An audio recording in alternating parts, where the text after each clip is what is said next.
sugar-coated lies. Another headline screaming behind vacant eyes.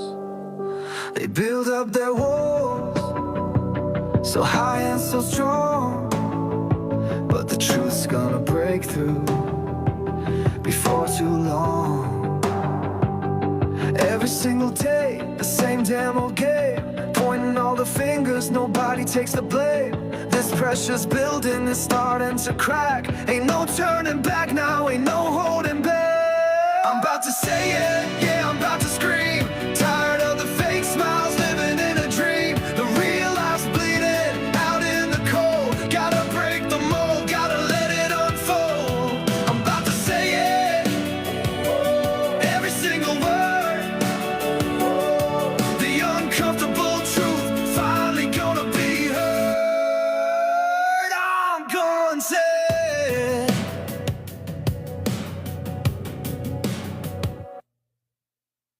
Good morning. Welcome to this beautiful and magnificent Monday morning. How's everybody doing? I pray that all is well with everybody. I hope you've gotten your coffee and you're staying nice and warm in the areas that is cold. If it's warm where you are, I pray that you're cool. Today we have a special show and we're going to have some special guests come in. And it's still hashtag I'm going to say it. But today, instead of doing the celebrity things, we're going to take a break from that and focus on something that is very, very serious right now. And we're going to welcome in. She's in here now, so I'm going to go ahead and welcome in Big Tiff, and I'm going to allow her to conduct the show and let us know what's going on in this case right here with this young brother Carmelo Anthony. Good morning to you, Big Tiff. How you doing? Good morning, good morning. Let me share it out real quick. I'm gonna go on mute. Let me get everybody in here. They'll be going in, and then I'll tell you who to mod up. Okay. Okay, Chocolate's here. If you want to, Chocolate. Let's see. Chirac. The one that says Chirac, go ahead and mod her. Okay. Chocolate Mama, are you in here? Okay. It'll say Chocolate Billions. Mod Okay. her. Okay. I think I remember her. Let me get Chirac.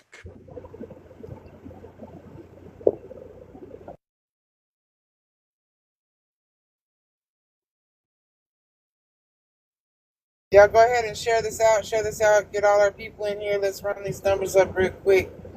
Um, you know how we do it over here. For sure. I'm gonna try to get some mods going here. Let me see if I can type her name. Okay. It's a purple heart. Okay, at the beginning and at both. Okay, got it. There's another one, Yoli Yoli. Oop, did I miss it? No, I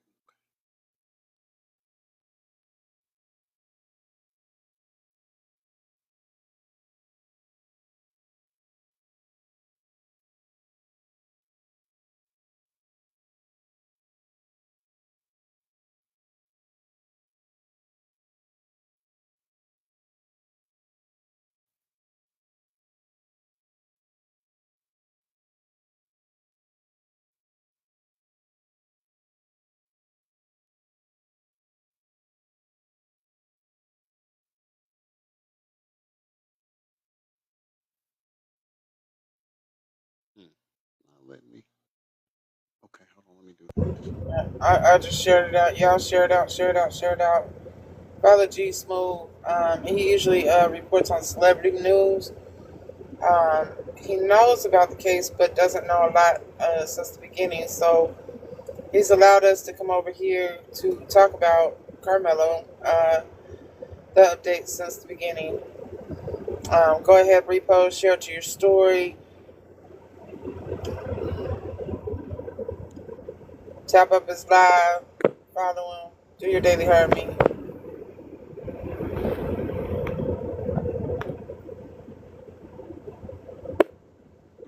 go. I found it. Okay. Moderator there. Yeah, Chirac, I'm not letting anybody up right now.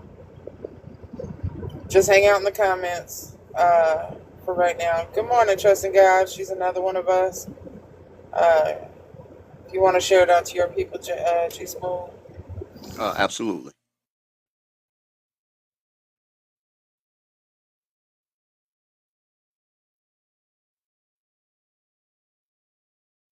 Morning, Yoli. Okay. You say Yoli is the other one? Yes, Got it. Yoli. All right. Add it. I'm ready to go. Are you putting the multi-guest user when you click in it? Are you doing the multi-guest? Because No, I'm sharing it individually, but as far as the guests, we have a spot for six, but I can always make it more if need be. no. When you set up the mods, Hmm. uh, are you putting the multi-guest thing in there? Because okay, chocolate, Yes. you're good. Okay, Hmm.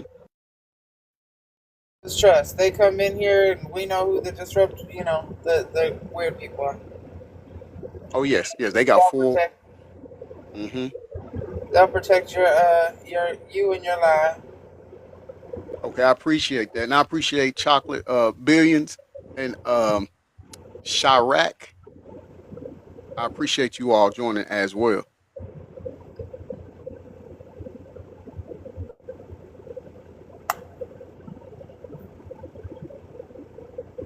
Hey, Nikki. Y'all go ahead and share it out. Let's get some people in here. Um, you want to tell us a little bit about yourself, G Smooth, before we get into it?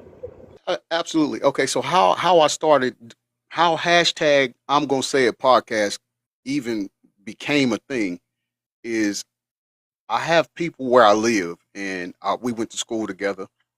They were my classmates, teammates, and then they became teachers in our same high school that we graduated from.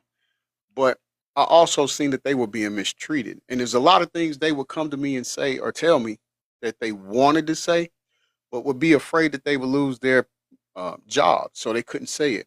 And so I said, well, I'll say it. I'll stand up for the community.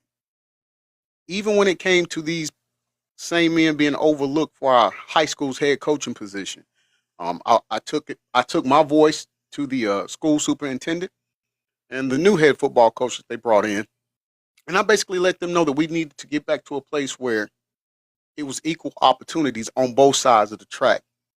Um, my kids, when they would be going through things, and I would give them advice, and they would hate hearing my lectures. But what I found in that is that when they had friends that were going through something, the first thing my kids would say is, "You need to talk to my dad. Let me call my dad." And so I said, you know what? I'm going to start my podcast, and I'm going to be a voice for those that are voiceless or don't have a voice. And it also entail DV, SA, anything like that. Anything that people need help with, um, displaced as far as unhoused or things like that, or just need food or just need something paid. We all band together and we try to chip in and help. So I wanted my platform to be the difference, and so this falls right in line with what's going on right here. And again, you all, I can my gratuity is just overwhelming to you all for taking the time to come on my platform and share this with us, because you got to understand, we do understand that media creates narratives that are false in turn, or in regards of furthering their agenda. So we want to make sure we get the facts put out here. We want to make sure that we have a clear and cut understanding about what's going on. And this young brother's freedom is at the forefront. We don't need to go back in history to when we was just supposed to look down or look the other way or step off the sidewalk and let others. But we need justice. It's about time we address the situation that our country has a two-tier judicial system. It's justice, which is when you have a certain skin pigmentation and you have a certain financial bracket, and then there's us, and that's just us. We don't have justice. We have just us, and so I'm proud to be part of this campaign and help this brother right here. Absolutely. Constitutional, are you in here? If Constitutional's in here, request up, please. He is. Sorry, I just got a text message. You okay? He is very knowledgeable on the legal side of this. Because of him, a lot of us have learned the penal codes and the laws in Texas when it comes to self-defense. There he is. Good morning, Governor. That's Constitution. Constitution. G Smooth. Yes. Good meeting you. All right, can y'all hear me? Yes. Yes, now I can hear you. Okay, good. Good morning, everybody. Thank you for Good allowing morning. me to be here. Thank you. Okay, well, let's get into it real quick. I'll do a quick synopsis of what happened for those in the room that don't know. On April 2nd, 2025, Carmelo Anthony was at his track meet. It was a district track meet. He was captain of the track team and he was also captain of the football team. There was a weather delay. The canopies that were supposed to be on the ground were actually moved to the bleachers per officials for whatever they decided was to move the canopies to the bleachers. There was 8 teams that day. Only 3 canopies were set up: Memorial High School and 2 Liberty High School canopies. The kids were instructed to take shelter. So he went and sat up under the memorial canopy. Excuse me. He went and sat up under the memorial canopy. He was sitting at the back side of the canopy on his phone. 4 kids went up to him, said, "Move and I'll make you move." Altercation ensued. A poker was taken out, and one of the twins was poked somewhere on his body and was unalive. At first, they said there was not a video, but Tiffany Billions, the lead advocate, when she got involved, she pushed to find a video, and she went and viewed the video. The narrative that they put out was Carmelo was up under the wrong canopy. They asked him politely to move, and he just reacted. And it was only one-on-one. But the video showed completely different. Tiffany put it out there how to go see through FOIA, Freedom of Information Act, how to see the video. So I believe it was 39 people actually saw the video through the FOIA request. And then it was shut down. They ran to the AG's office and said somebody decided to try to compromise and go in and record the video, which they said was compromising, so they stopped showing the video. We know that if it showed Carmelo being guilty, it would have been released before he was even put in jail.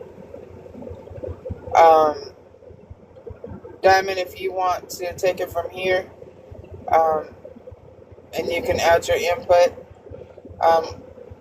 G Smooth knows that this is a we're not going to discern all the information today. It's just a lot. But if you want to add to it, Diamond, or Constitutional. I mean, you pretty much said it. Hey, host, thank you for having me. Hey, Constitutional. Hey, How you doing? Thank you for coming in. Yes, sir. Thank you.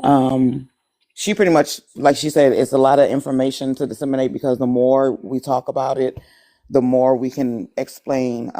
The biggest thing for me is the corruption the corruption with the DA and the corruption with the judge, the corruption with how the investigation was handled, the fact that his mom didn't even know he was at the jail because they didn't call her as a 17-year-old. I would think that when you know, arrest a 17-year-old child, that you would call their mother or their parents, and they didn't do that. She only found out that he was at the jail from the GPS on his phone. So there is a lot of information to disseminate, and I think Constitutional, if you're available, he can speak more so towards the corruption, and that's what we're fighting against, is the corruption in this case.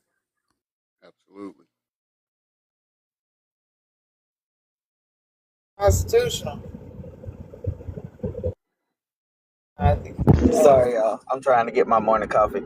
Um, but yeah, so as far as the corruption, I mean, it started on the scene that day. The officers arrived on scene.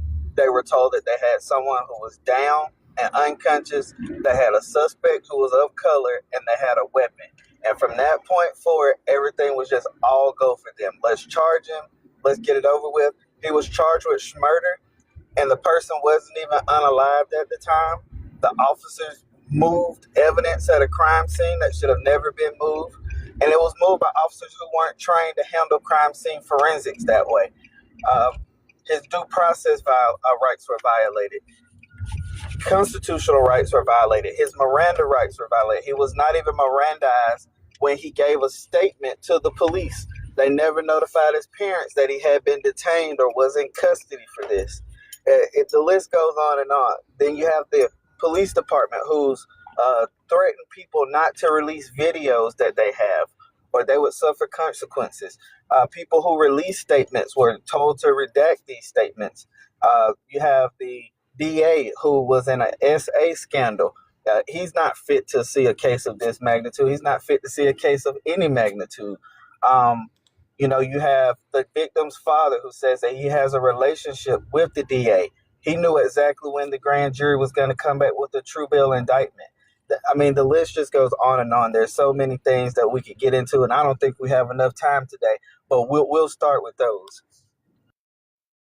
Okay. I have a question to ask. I know when this first came out, of course, a lot of people were doing podcasts about this situation, about this matter, and there was statements made that Carmelo ran away from the scene and the police or the officers had to find him. And is this true or false?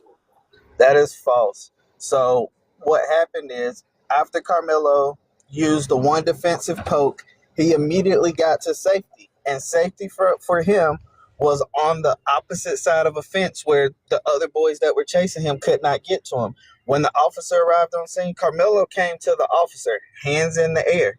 The officer brought him over the fence. He patted him down and placed him in handcuffs. Okay. Did he admit? Did Carmelo say that he asked if the person was okay? Is that a true thing or no? Per the arrest report, um, I believe, and back me up, Tiff. My personal opinion about the arrest report, it's one-sided and it's extremely biased. So when you read it, it seems as if Carmelo is essentially talking to himself. Touch me and see what happens, and things of those nature. But just knowing the kid that Carmelo is, it wouldn't be a far stretch to say that he did not inquire about the condition of Austin. And like Constitutional just mentioned, Carmelo was arrested and charged well before Austin was pronounced unalive. So with the corruption, it seems like they thought it was going to be open and shut until we came on scene and shut them down with it. He would have been charged and sentenced by now without the fight that we're putting up for him. So self-defense is not a crime. Do I know if he said that for certain? No. Do I believe the arrest report is adequate? No. That's fair. That's fair. And so another thing, I looked it up when people were talking about it, and I'm in Georgia, so of course, things are different. But do you all think that this falls in the guidelines of the Texas Penal Code 9.31? Yeah. Constitutional can take care of that one. Uh, yes, it does. And not just 9.31, but 9.32 in this case, because Austin is no longer living. And so in 9.31, you have 5 elements to claim self-defense. So you have innocence, avoidance, proportionality, retreat, and I always forget the 5th one. But there's one more. But Carmelo meets all of them squarely. He did not start the altercation. He used one swift defensive poke, which would be proportionate to the threat that he was being faced with. He had no duty to retreat because it was in the state of Texas. And what is the other one, Tiff? I told you I have a headache this morning. Reasonableness. No, it's not reasonableness. It's something else. Anyways, it'll pop in my brain. But Carmelo meets all of 5 of these elements, and he only has to meet 4 because it's in Texas. And so, people say that it wasn't proportionate force, or, he just acted out of anger, and that's just not true. There's nothing in the report that supports that logic or that narrative.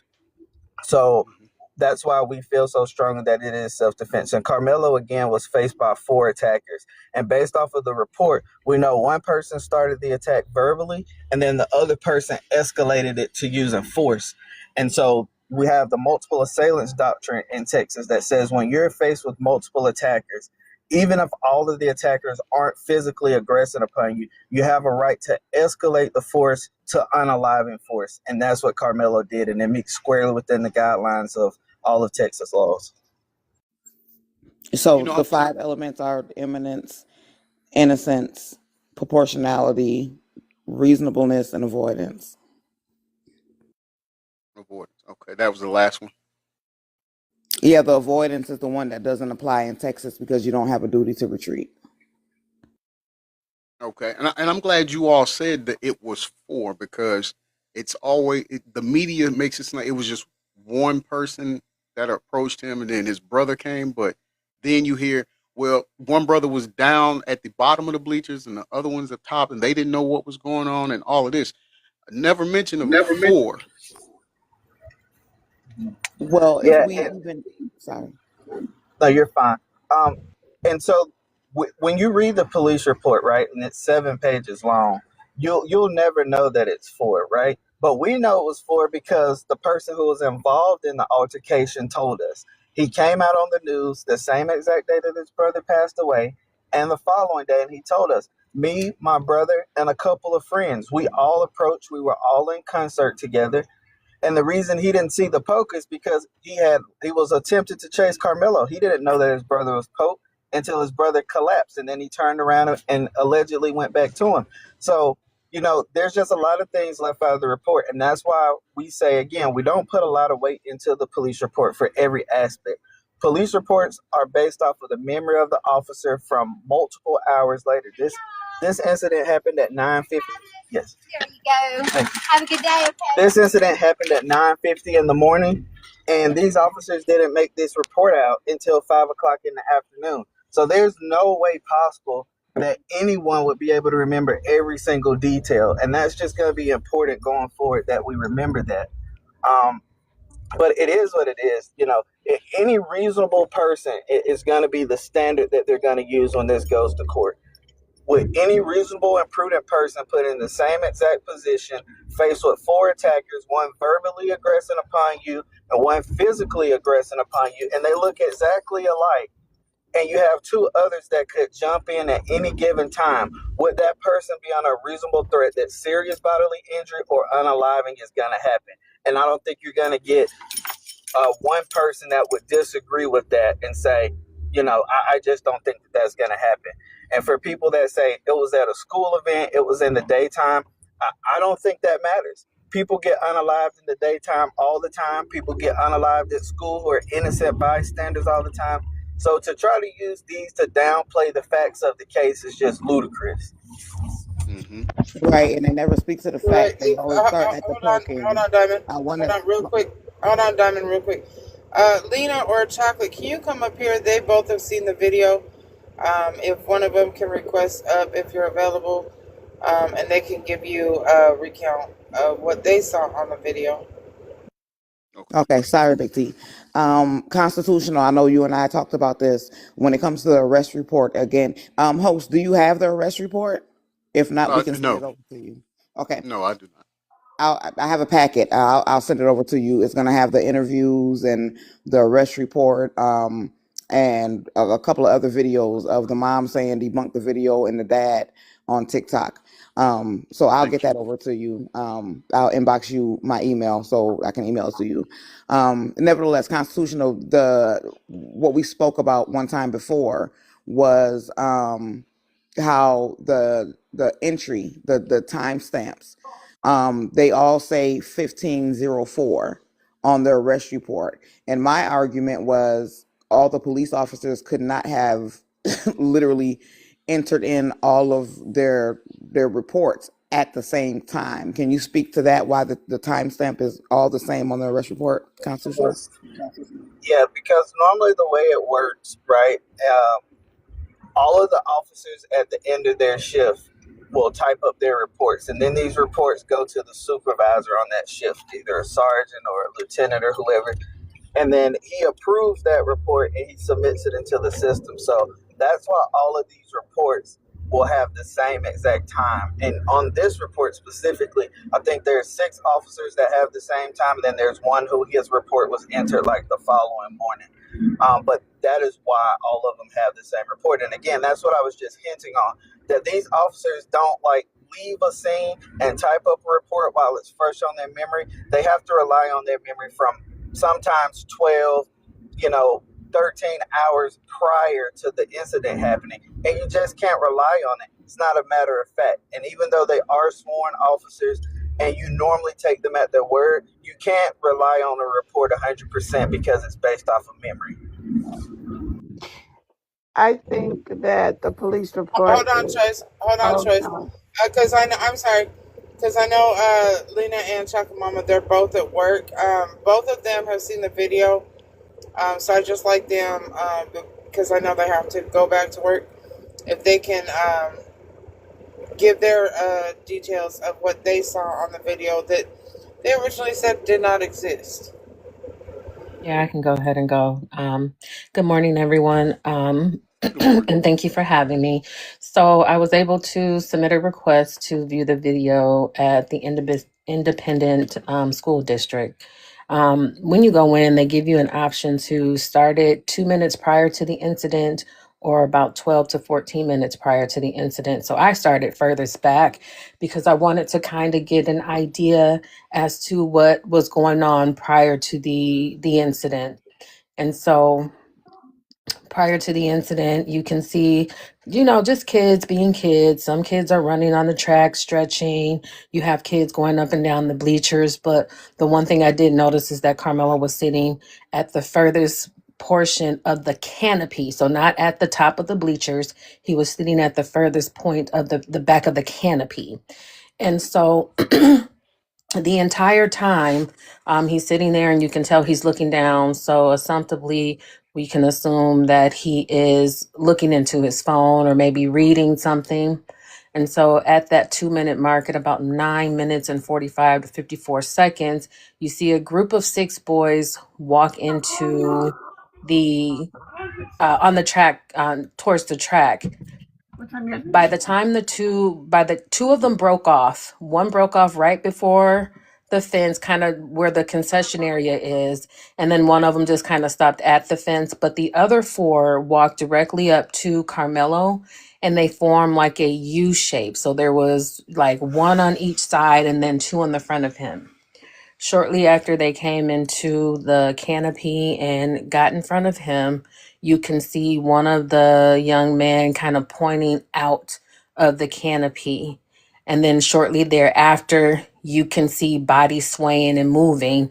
And if anyone knows what a fight looks like from the back, that's exactly what it looked like. All members were putting hands on him from my perspective. At one point, you can see Carmelo's head kind of pop out the back of the tent, but then it kind of pulls back in. And shortly after that, Carmelo is kind of crawling backwards out of the canopy, getting out of the situation. Just to be clear, we know at that point that that's where the poking happened because that was the only point in time that he was able to get away. However, you could not see that Austin was poked. Carmelo comes out of the canopy. He runs up a few of the bleachers. He goes down diagonally. And then once he gets to the bottom of the bleachers, he falls because, again, it's wet, it's very slippery. Sorry about that. He falls at the bottom of the bleachers. And then shortly after he gets up, he gathers himself, he kind of looks around and he runs off. Well, after he runs off, three of the four gentlemen that was attacking him runs after him. And at that point, because he was so fast, they never caught up with him. However, one of the gentlemen that was in the back, which we can assume that that was Hunter, because he said in his video he whipped his head around. He turned around and looked back, and that's when we see Austin coming down the steps of the bleachers, holding himself, and then he collapses. And after that point, you see the staff running towards Austin to try and render aid. And shortly thereafter, once people realize what kind of was going on, then you see people scattering. And I stopped it at that point because I have children, so I did not want to see all of that child was going through. But Chocolate can go ahead. Hey, thank you. Thank Can you, you guys hear Paulina. me? You're welcome. Can you hear me? I don't get good service here at work, but can you hear me? Yes, we can hear you. Okay. So just like Miss Paulina said, when you go in, they ask you if you want to watch it from 2 minutes before or 11 minutes before. I chose 11 minutes because I wanted to see what all was going on. From the moment she pressed play on the video, you could see Carmelo sitting. Sorry, guys. You could see Carmelo you could see him sitting up underneath the canopy. Um, I saw it was a person in a black hoodie, another boy in a black hoodie. They go over to Carmelo and then they run out of the tent area. A couple minutes later, and when I say a couple minutes, maybe 2 minutes, you see a group of boys walking very fast over to Carmelo. It was a group of six. One of them kind of walked out of frame, and the other sat at the bottom of the bleachers. But it was four who walked directly to Carmelo. Now, in the arrest report, it says that witnesses say that Carmelo came up and walked behind them, and he said something reckless, and that's when the boys had a back and forth. All of that was a lie. At no point in that video did those boys ever sit down. The closest they came to sitting was when they were bending down in Carmelo's face. The next thing you see is a whole bunch of movement up underneath the canopy. You could see Melo's gray hoodie trying to come back out of the canopy, but he was being pulled back forward. The next thing you see is Carmelo come shoot up out the canopy backwards. He had to crab crawl. And what it looked like to me, he had to crab crawl to get from up underneath those boys. He goes up a couple bleachers. He's looking around like, which way do I need to go? He looks scared from his body language. He runs diagonally down the bleachers and he falls at the bottom. At the time of him falling, that's when I noticed the other three boys coming down the bleachers chasing after him. But once Carmelo popped back up and looked back, he was gone. When I say dude is fast, nephew is fast. They were not going to catch him. The boy that was in the back of the three boys, I'm saying that that's Hunter because we know from his interviews, he whipped his head around and saw his brother coming down the bleachers, and that is who whipped their head around and saw Austin coming down the bleachers, kind of like Frankenstein, and then he collapses at the bottom. Even then, the news said that it was an instant disbursement of kids. That didn't happen. I guess whenever they noticed Austin had collapsed at the bottom, I saw three trainers in yellow polo shirts run across the field. And when they got to Austin, that's when the disbursement happened. When the ambulance came in, that's when it started to rain pretty heavy. The ambulance came in and parked right in front of where Austin was at. But because of the way they came in, they had to walk the stretcher all the way back around the fence to get to Austin. They worked on him for a couple minutes. And then when they got Austin back in the ambulance, they backed up and then they just kind of sat there for a little bit. They were not in a rush. There was no sirens on, there was no lights on. And then once they left, they weren't in a rush. They just kind of drove out of the parking lot, and then that's when you can see the police that were there. They saw a blue tarp there, and they covered up the poker that was found. One of the officers coincidentally picked up Carmelo's bag and tossed it up to the other officer, and they used that as like a paperweight to hold the tarp down so it wouldn't blow away from the wind. And that's when I stopped watching the video. Okay. Okay. I have a couple of questions on that too. First of all, I'm glad you both came up, and I'm glad that you all shared that because, Can you of go course, ahead and drop Lena? Can you go I'm ahead? good. She doesn't have to Okay. drop me right now. I'm good. Okay. oh, okay. Because one of the things that was stated is that it was premeditated, and that Carmelo brought the poker in his bag to um, the event, but that's not true, correct?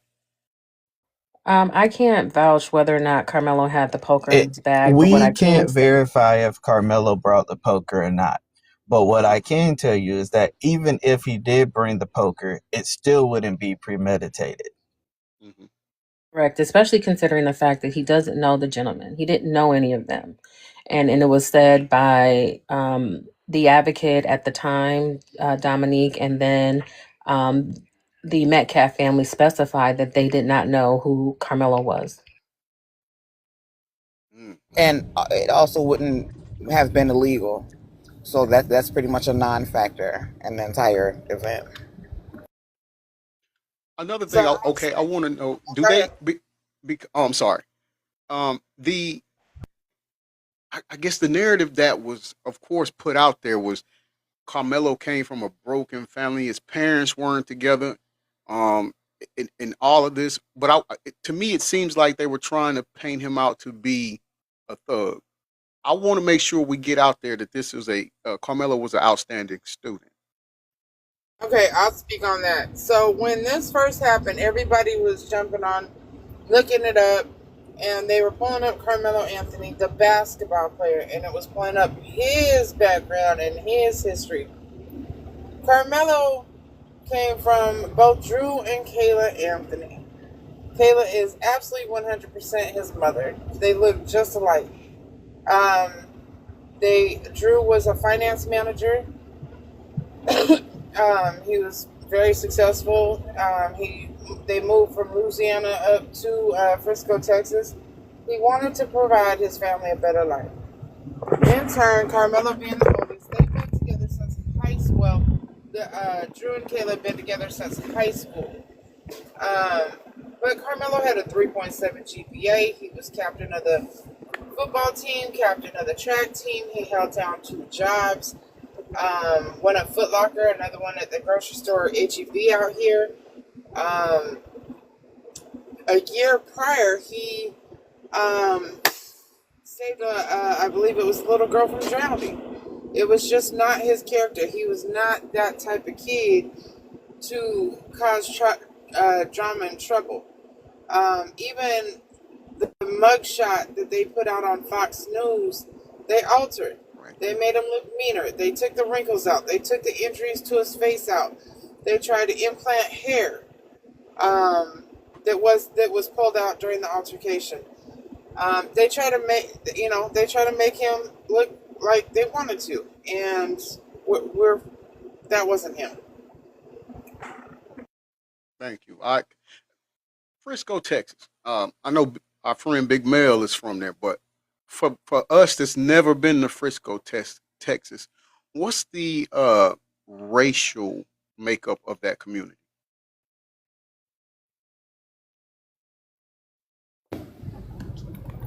I'm not from there. I'm from Georgia as well. But go I ahead, would Polly. say that it's pretty mixed. I would say that the YT population is very heavy. However, you have to realize that I think sometimes people forget that Texas is for the most part, a lot of Hispanic and Indians, but it is predominantly white tea.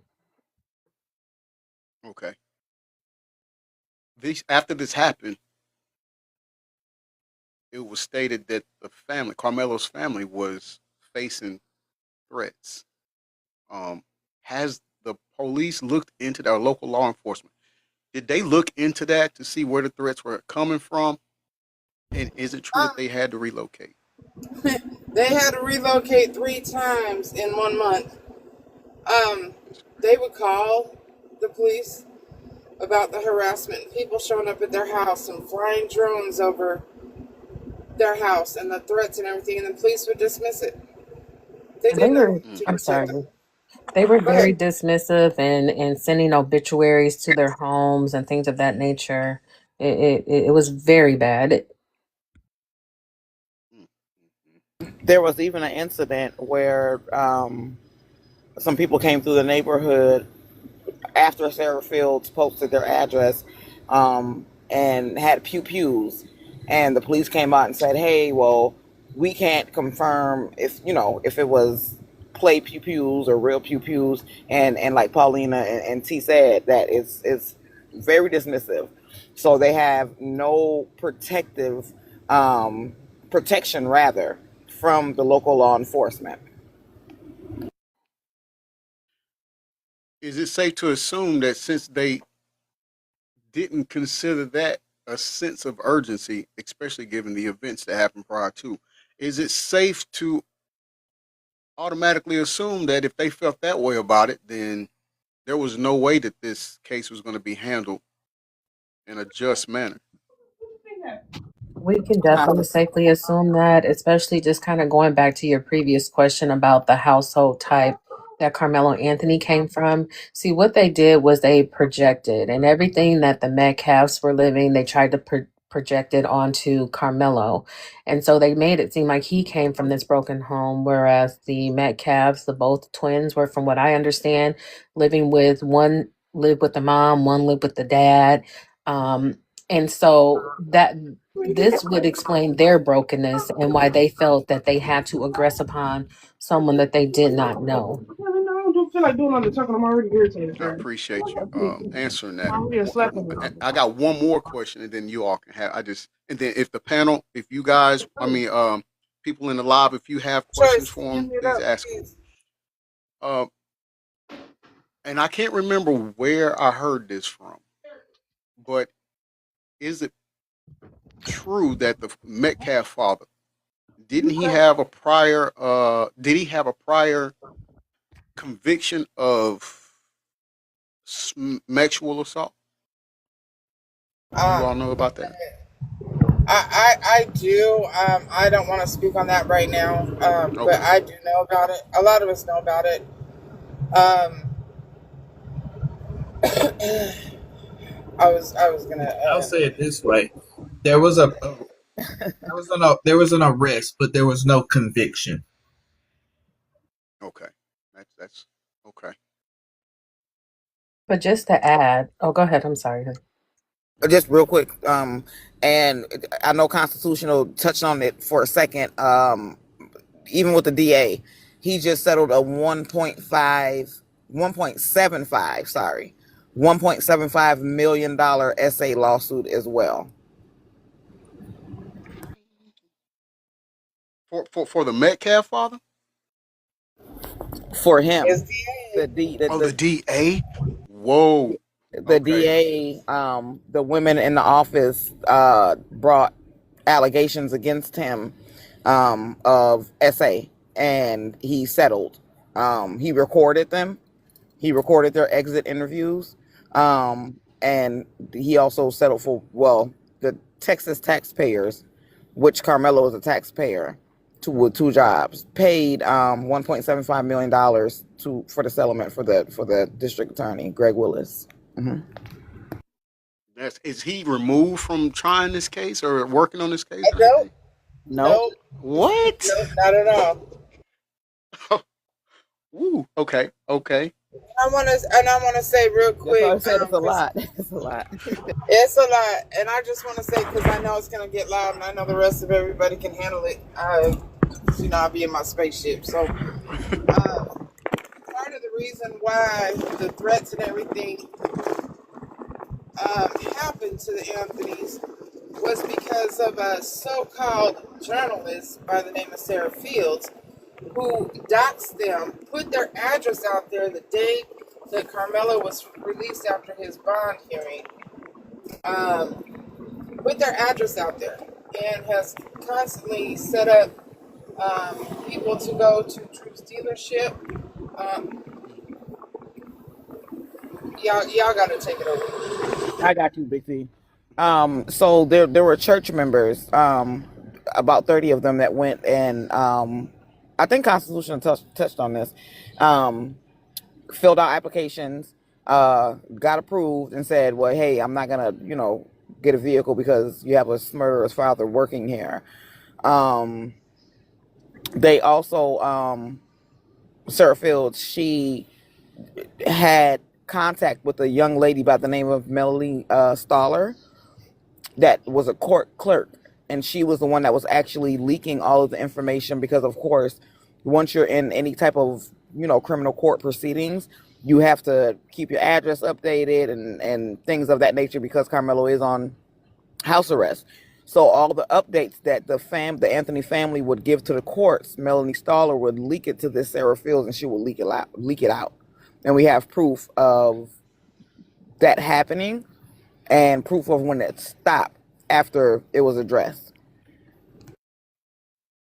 What can be done to get these people to have to face accountability? Like the DA, I feel like the DA should no longer be able to even do that job right there after that.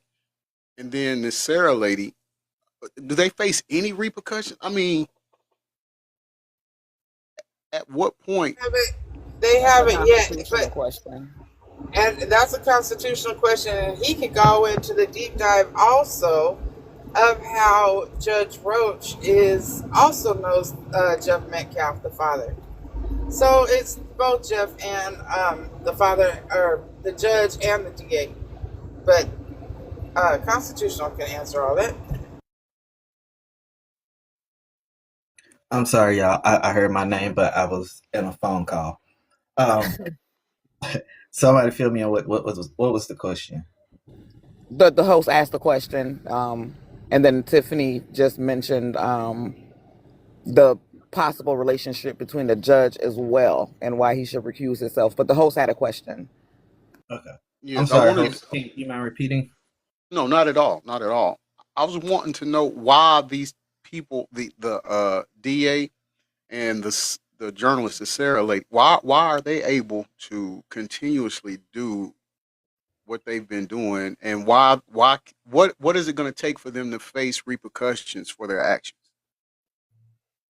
Well, the short answer is it's the way Collin County has been for the longest of times. This didn't just start with the current Judge Roach. It started with his father, who used to be the district attorney, and it's just been a history of conspiracies and corruption and misprosecutorial conduct in Collin County. And so it's going to take all of us standing up against it. We've got to stay consistent and persistent on them about it. And otherwise, it's just going to continue. I think they have the people in Collin County and Frisco to the point where they are in fear of them. And until people stop being in fear of them, it's going to continue. But there's a long history of it. We were just talking about it the other day. There's a movie on Netflix called Love and Unaliving, but it's the other word. And it's about Mm-hmm. Candy Montgomery, who was on trial for self-defense in 1980 in Collin County. And even then, in the movie, they use a lot of the verbiage directly from the transcripts. And the judge and the attorney go back and forth throughout the duration of this movie, where he's like constantly saying, I'm putting this on the record because you're biased. I'm putting this on the record because you issued a gag order, but you allowed the media to come into your chambers. So it's the same thing still today, but there's not been enough pressure from the citizens to get any type of change. And until there's people that are willing to be persistent, consistent, and staying on them about it, then it's going to continue. That's just the easiest way to put it. I love it. I love it. Straight to the point. Being brutally honest. That's what the platform is called. Hashtag. I'm gonna say it. We don't. It's all uncut and truth right here. So I appreciate that answer. Did the judge that gave him or granted him house arrest? Did she face any threats or anything? She She's did. been doxxed. She has been doxxed Okay. as well. And even the current Judge Roach, I put it in the comments out, but Judge Roach as well.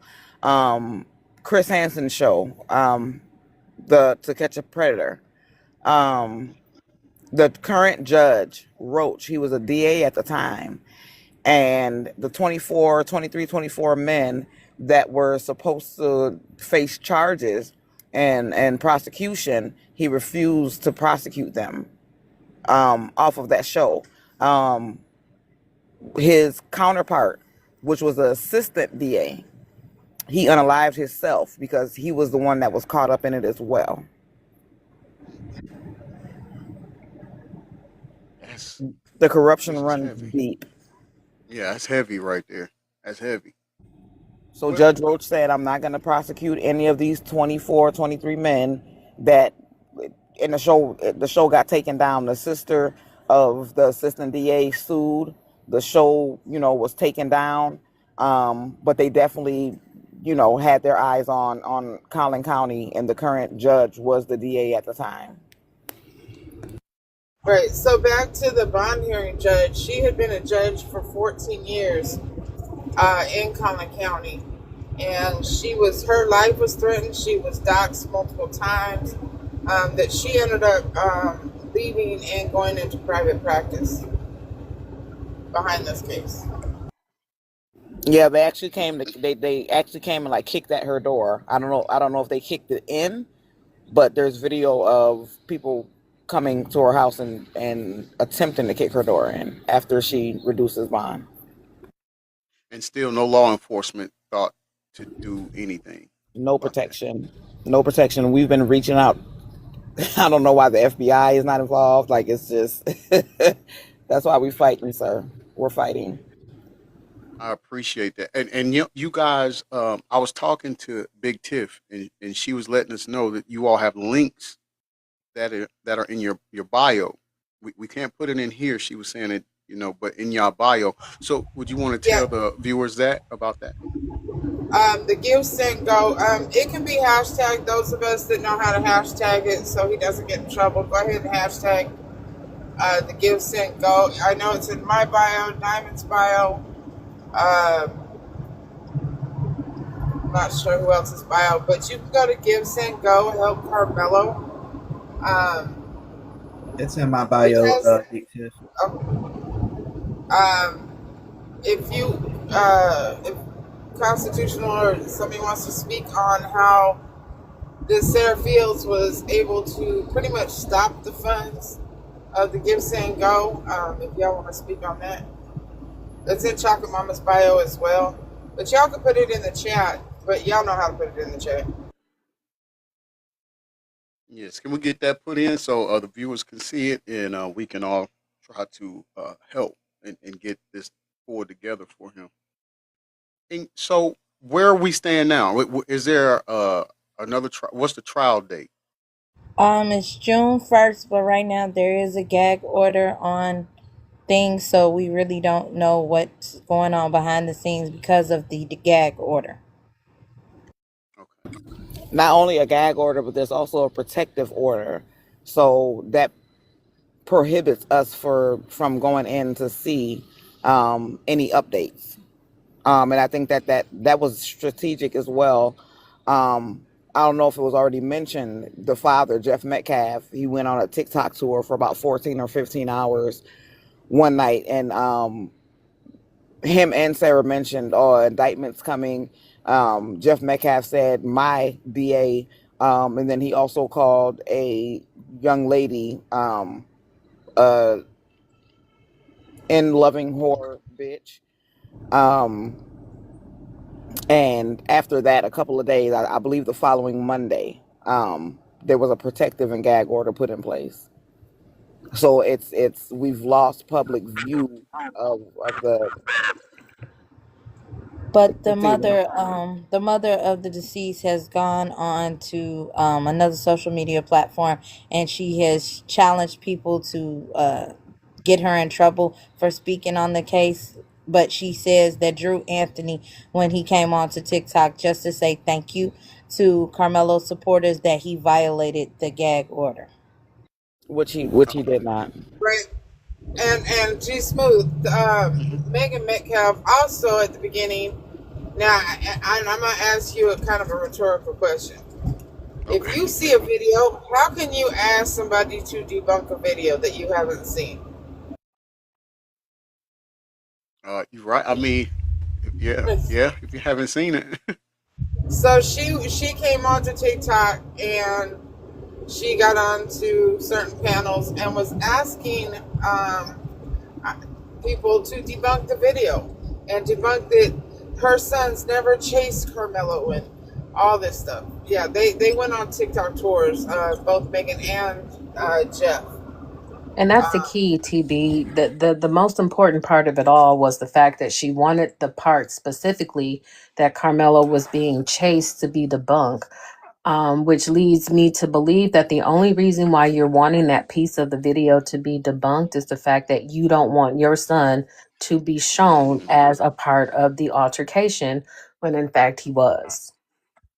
exactly. That's where I got from. I mean, here's the thing: you don't if you don't have to if you don't have anything to hide, then you wouldn't be asking that. I mean, and we see this going on with the cheddar color coat leader that's sitting in the president's house now, working hard at redacting stuff. So that lets you know that you got something that you don't want to come out.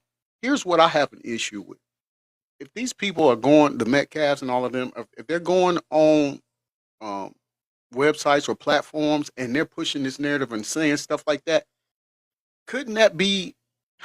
And I guess this is a question for constitutional, but isn't that compromising a case or something? Like, was the gag order not in place at that time, or what? So no, the gag order wasn't in place at the time that they made those comments. But anything Okay. that is said, whether there's a gag order in place or not, it still can either hurt or it can harm a case. And there's nothing that the Metcalf families have said that's helped their case. If it wasn't for the father, we wouldn't have known that the twins were trained in jujitsu. We wouldn't have known that they told him that they were going to make him move. We didn't know that they used racial slurs. We didn't know that he allowed them to drink. Uh, there's just so many things that they've said that has implicated the twins in a negative light. I mean, we already knew they were bullies, but there are things that for sure help Carmelo's case going forward because they can't control themselves. So at this point, I don't even warn them anymore. I don't, when I'm on my panels, I don't say anything. Talk all you want to, say whatever you want to say, because at this point, there's nothing you can say that's going to correct the error that's already happened anyway. So, Wow. Yep. And just to add on to what Constitutional was saying, Jeff made mention of all of those things, including the fact that his rotator cuff was torn by Austin while they were in a quote unquote brawl, um, which he presented to be, you They were know, sparring. That's what he there you said. He go. said they Thank were you. sparring. Thank you. That's the word I was looking for. Thank you, Queen. They were sparring, and he tore his rotator cuff. We've had a couple of professionals that explained what it would take to actually have those injuries. Jeff posted on his page where he was in a hospital having to get surgery for it. It was re-injured, had to get surgery again, and so that's one of our arguments, right? And a simple sparring per Jeff, your son tears your rotator cuff to where you have to have surgery, and you're his father. Imagine what Hmm. his intention was for Carmelo. and Hmm. and, and that's when we speak about the reasonable mindset when they say that we didn't know him. You have four strangers walking up to you, attacking you, and you're mad about getting poked once, and then after that retreating with no duty to retreat. Can I Like, why are speak we here? Why to are we here? can I speak to the fact that there were parents at Carmelo's bond hearing that had stood up and said how their children had been bullied by the Metcalf twins and how they had to leave school because of them? Mm. Right. And See, I do want to respond to Jenny's comment. It does speak to their behavior. Tiffany Billion, which is the lead, the head advocate on this case, she requested the twins disciplinary records. Um, Carmelo's father said, "Hey, well, let's be fair and pull Carmelo's records as well." So she did a FERPA request with the school system. Carmelo's came back immediately saying, no records found it, right? And the response for the Metcalf twins, their disciplinary records for the school year, I believe over a span of 4 years, was requested. They said, well, it's going to take us 6 hours to compile their disciplinary record. And then they came back and said, well, hey, you have to pay for it. And when she paid for it, they came back and said, hey, we forwarded it to the AG's office. Long story short, they never released the Metcalf twins disciplinary records for school. just based off what I'm hearing, it's the fact that you saying it's everything's going on behind the scenes and you all don't have access to know what's going on. I feel like they're setting up a play already. Is there any chance or has there been any motions filed to have the case moved to another jurisdiction? Big tip. Constitutional. Yeah, constitutional. Yeah. If there have been any motions filed, we're not privy to that information.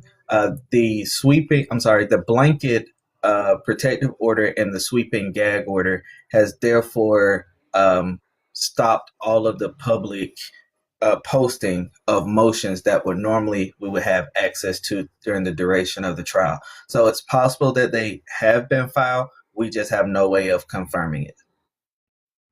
Okay.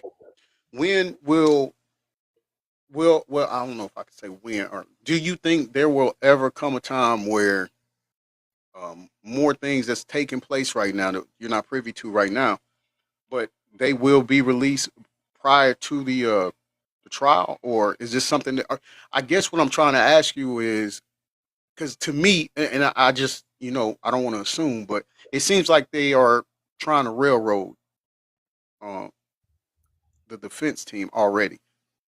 Are they going to share that information with them prior to this trial, or is it going to be, you know?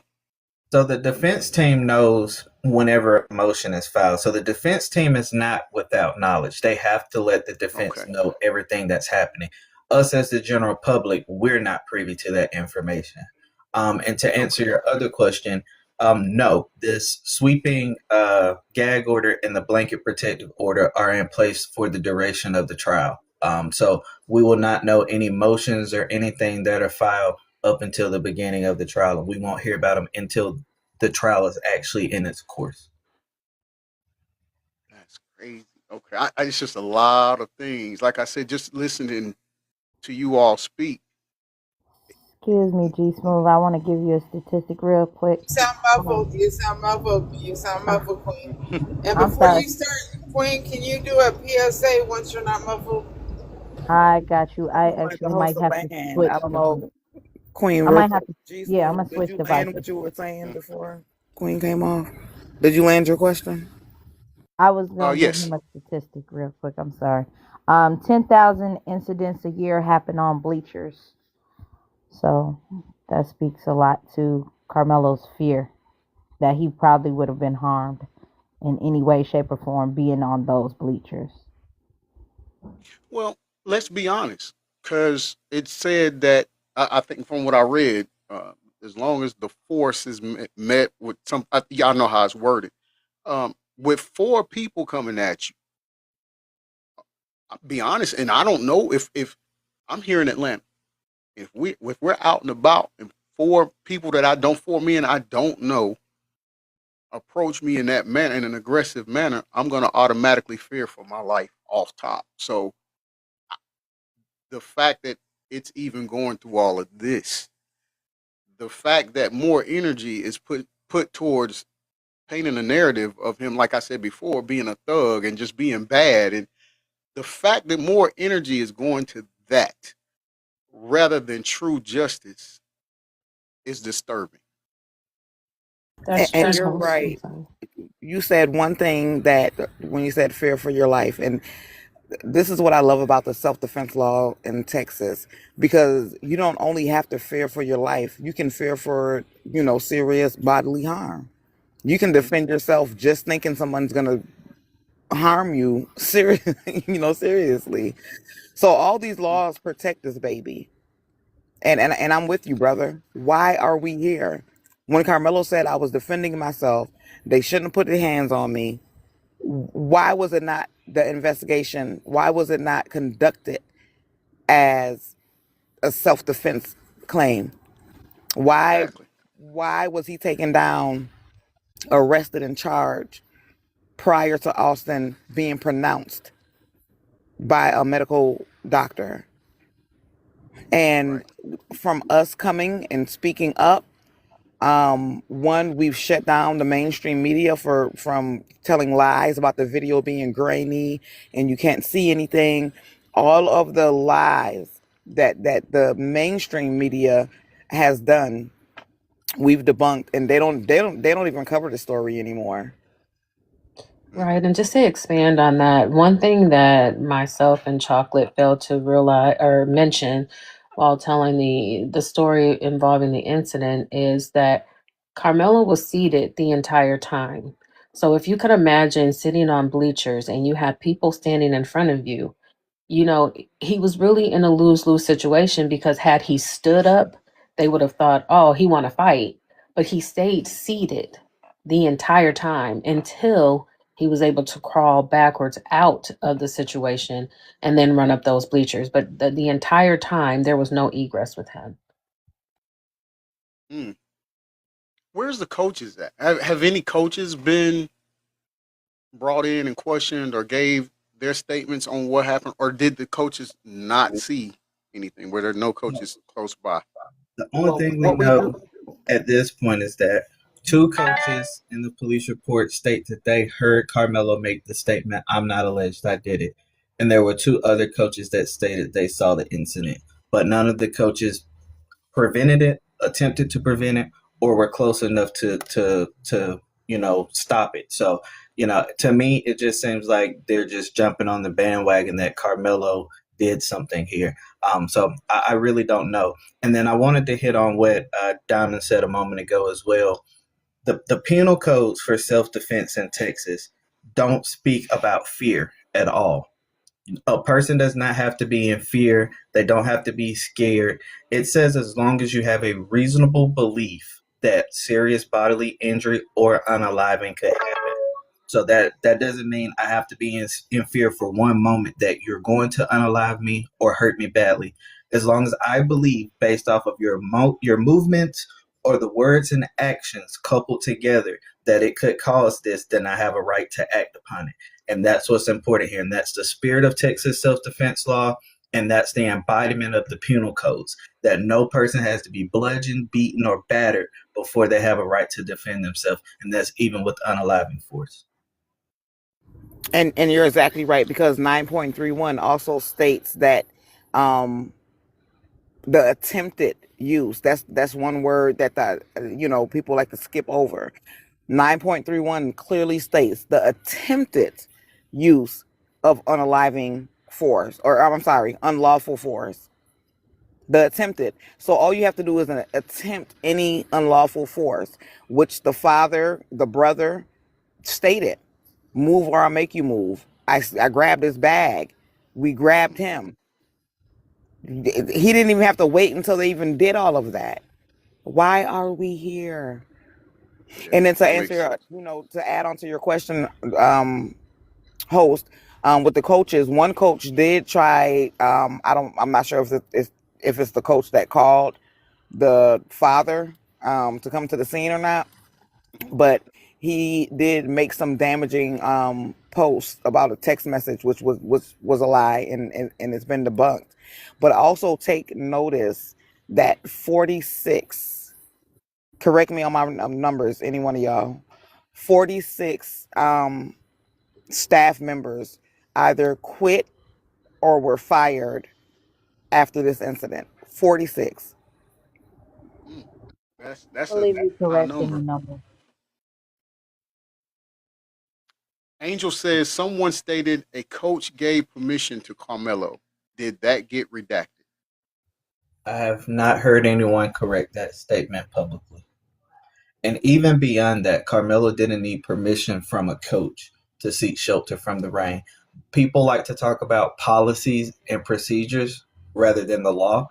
So when you talk about that, the policy and procedures protect Carmelo here because one of the most important policies is safety, right? And so in their inclement weather policy, it says students shall seek shelter wherever safe. So if Carmelo felt that under that canopy was seeking shelter from the rain or whatever inclement weather, I don't care if it was a sandstorm. Carmelo was a student of the ISD. He was invited there. He had a right to sit there. And they didn't have the lawful authority to demand that he move or the authority to put hands on him and make him physically move. And to Constitutional, add I'm on to glad you that, said that, brother, because when this first came out, I made a statement. I was in a live that was, of course, against Carmelo, but I made the statement in that live like, well, I ran track in high school, and whenever there was inclement weather, it didn't matter if it was a team we were going against. The coaches allowed us to be under the tent because I mean, you got to think you had different events going on. Not only did you have the track uh, event going on. You had field events where it was shot putting and stuff like that. So wherever you was close to, whatever tent was close or whatever shelter was close, it didn't matter if it was a different school. It wasn't an issue. And I got met with, well, you didn't run track in high school. Nah, yeah, I did. And so I'm applying that to what you just. I'm glad you said that because that's exactly what I was saying back then. And clearly, it was just a matter of people in their feelings, not really fully yeah, understanding what goes on. Right. Here's that's my And what they problem they with they that. added on. I'm sorry. I'm sorry. Only I've been wanting you to speak because you've been up here for a while. I'm gonna say Okay. this. I'm gonna go on mute. Um, to add on to that, there was a young lady that actually reached out to ISD and said, "Hey, pretty much, I guess essentially like a FOIA request, a response to, do y'all have rules and regulations when it comes to where students can and can't be?" I actually have the screenshot of the response from ISD. And essentially they said, no, there's no rules about where kids can or can't be under, any canopies. Students are, welcome to sit wherever they desire, and things of that nature. So, just know that like everything that we speak on, we legit like have documentation and facts to back it up. I'm sorry, only go ahead, love. My thing was that was their argument. I've been on panels for Austin Metcalf, and their main argument was he was sitting somewhere he didn't belong. And so I asked them, okay, if he was sitting somewhere he didn't belong, if you look at the arrest report, it has 7 schools, about 30 witnesses, right? So are we to assume out of all those people, none of them from those different schools were under the tent? And you know what their argument was? Oh, they came from the tent next door, or they were sitting on the bleachers. They weren't under the tent. I said, prove it. I said, why did they single him out? If the witness list is showing the people that were in close proximity were from 7 different schools, why did they just pick on Carmelo? And that's a great statement right there because a great question because it don't make it no matter how they put it, it's not going to justify the fact that the brother was wrong. All of them were wrong for approaching him. And like I said, even in running track in high school, I know for a fact I've sat under other team and other teammates of mine have sat under an opposing team's tent. And again, you have different things going on. Like I said before, you got shot put, you got long jump, you got people running relays and stuff like it's so many different events going on at one time that the main, especially here, the main objective is the safety of the student athlete and everyone else, of course, but the student athlete, right? So my point is, if their coach, I'm talking about whatever school they went to, the twins or the brothers, if their coach did not say for this man to move, and I'm talking about Carmelo, if they didn't tell him to move, he had every right to be there. And I know a coach wouldn't tell him to do that anyways. So at this point, it feels like they're grasping for straws to try to make it seem like he unjustly defended himself. And I'm with you guys, and I think a lot of my viewers are with you too when we say that no, we can't let that slide. We're not stuck on stupid and we ain't sliding on dumb. We can't let that slide. So I get it that the county has a history of manipulating the judicial system. But I have to say, if the huh? Give a peek. Go ahead, G. Oh, Smooth. I was just gonna say I have to say if the first step isn't taken to correct it, then it will continue. And I just have the utmost respect to you all for taking that initial step to change that. Thank you. And like you were just saying, as far as like the nature, and the camaraderie of track, it's not like football. It's not like baseball. It's not like basketball. It's not necessarily rival teams, right? It's pretty much an independent sport because Hmm. different kids, like you said, there's different. It's track and field. There's field events, and then there's the relay, and the kids are pretty much competing independently, and they've always gotten along. There's never been like a rival track team. You good? Right. You get what I'm Right. It saying? has not. It's fun hanging out with the other teams. Really, I'm gonna be honest with you. Yeah, absolutely. Host, So may I give a quick PSA really quick for you? absolutely.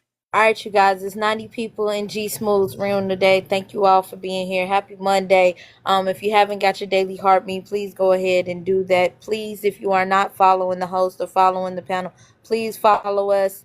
Hit that notification bell that every time that G Smooth goes live, you'll have yourself in his room waiting to hear the good information that he's going to bestow upon you. Please, you guys, if you like what you hear, gift the host, gift the panel. Hashtag FYF, hashtag FYP is free. If you see the Give Send Go link in the comments, please, you guys, go and donate because that is a very worthy cause to donate to. Please put in the chat purple hearts for Carmelo. You can use the hashtag Hey Carmelo, or you can use the hashtag Free the Footage. You guys, let's go ahead and share this out to 5 or 10 people. Tell them to come on in and learn a little bit about this case and about our nephew Carmelo that we love so much. And as well, you'll see people talking about the petition. I'll let Big T explain that, or constitutional. I appreciate that. Thank you. Constitution too. I was gonna hit on something else. Tiff, you want to go ahead and hit on the petition? No, that's on you. I'm going into court, but I just want to let you know, G Smooth. Within hours of Austin being unalive, Megan Metcalf had her son up in front of a camera. With the we call them Susan. Well, I call them Susan Smith tears. That evening, Jeff Metcalf was on TV. They did, I believe, 8 interviews in the first week, and had Hunter in a lot of them, to paint this narrative that wasn't true because they didn't count on this video. Now, I don't know. I know the majority of all of us on the panel and in the chat, we wouldn't be in front of a camera within hours with fake tears crying and putting our son, who was in this traumatic event. We've debunked everything that Hunter has said through that. But go ahead, Constitutional. You can speak on the petition, unless you have some questions real quick, G Smooth. Oh no, I was agreeing with you. I was just gonna say I lost my son. He was 16. I lost my son when he was hit by a train walking along the train tracks. And here that was back in 2014, and I'm still not over that. So to see, I would not be in front of a camera.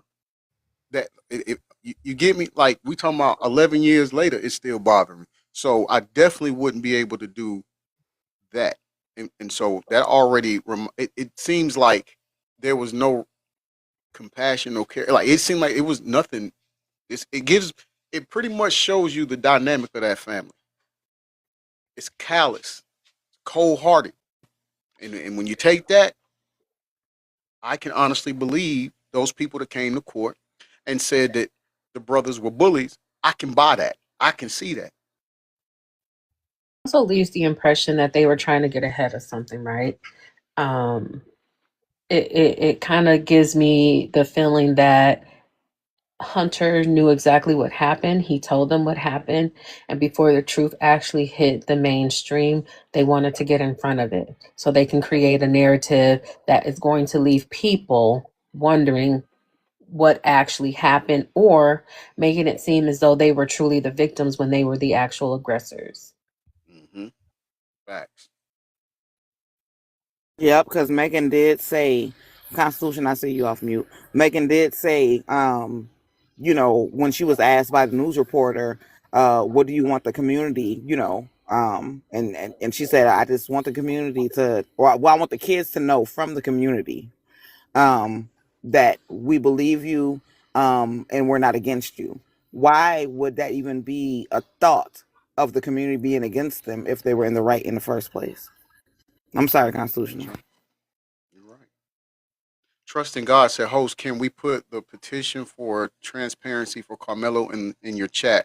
I'm going to let Big Tiff answer that or TB answer that. Anyone on the panel. I wouldn't. Constitutional. Yeah, I don't know if it's gonna let us put it in there without flagging you. It does that from time to time. But if anybody wants to sign the petition, if you click on my profile, the link is in my bio. You can click on it. It's there. Also, if anyone would like to donate to Carmelo's Give Send Go, that link is in my bio as well. And I'll speak a little bit on the petition. So the petition is seeking transparency for Carmelo Anthony. And this is being asked by the United States Attorney General and some of the district attorney candidates for Collin County for the upcoming year. So it's asking for full transparency from law enforcement and prosecutors, speaking to the aspect of there's no transparency about critical evidence, specifically the video from the stadium involving Carmelo's attack by the four boys and where he had to use the poker to defend himself. The second part is the release of the Brady list and the disciplinary records for all of the officers who were involved, because Frisco PD claims that they have no Brady list and they're not complying with the statutory law for that. The third component is the review under 42 USC 1985. And so it's asserting that civil rights violations may have occurred, specifically alleging coordinated actions by private individuals and public actors that interfere with Carmelo Anthony's rights. And it demands that federal and state prosecutors commit to reviewing these allegations. And the fourth part is community engagement with decision makers. It's asking that the Attorney General and U.S. Attorney General candidates agree to a structured community discussion about these transparency concerns, and there'll be some strict procedures set up in place so these sessions are open to the public and we're able to, put that information out, that we try to work with these people and come to some plausible solution to what happened for Carmelo. And we're hoping by actions of this that we can get a lot of evidence released that exonerates Carmelo even before having to go to trial, because we really believe that Collin County and Frisco PD have just covered up a lot of stuff. And if you were to uncover that stuff, Carmelo would be able to walk free. All right, we've got to make sure we do that. And then I had wanted to answer someone's question in the chat, if I can find it. Were the twins supposed to be there? I'll get you all that information, G Smooth. Live. Okay, thank you. I appreciate that. You can proceed, Constitution. Okay. Someone asked, were the twins supposed to be there that day? It is to my knowledge that the twins had permission or were supposed to be there that day, but they were not participating in the event. I think their event was the following day. They were there in the capacity on this specific day to set up the canopies for everyone that was partaking in the events. And might I add, if they had done their job adequately and appropriately, there would have been more than 3 canopies up, and they wouldn't have had to worry about Carmelo seeking shelter under their canopy because his team's canopy would have been erected if they had done their job correctly. And then someone else said, just because you're pushed doesn't mean that you have, it doesn't give you fear or danger to unalive someone. And so again, I go back to the spirit of the Texas self-defense law, right? And it simply states that no person has a right to use lawful, not lawful. What is the word I'm looking for here? No one has to use attempted force or force against another person without that person having a right to defend themselves. So when you look at the spirit of the law, it's very clear that when you use force against another person and it is unlawful force or an attempted use of that unlawful force, they have a right to defend themselves. And in many cases, when that is coupled with multiple aggressors, there's a disparity of force or multiple assailants, that person has a right to escalate that level of force, even to unaliving force. So people claim that there was only a push. We know that to not be true based off of the police report itself. Carmelo was not only verbally aggressed upon, he was pushed, his property was attempted to be taken, and he was physically grabbed. His movements were restricted. He had nowhere to go. All of those meets the standard for Carmelo to escalate his use of force to unaliving force, and he would be completely justified in a court. I think that's self-explanatory. I don't understand why people keep minimizing it and saying just to push, just to push. I don't understand. What would they do given the same situation? You get me? When people Yeah. try to minimize it, I'm sorry. When people try to minimize it like that, that No, already they lets would me know where do. they're leaning to.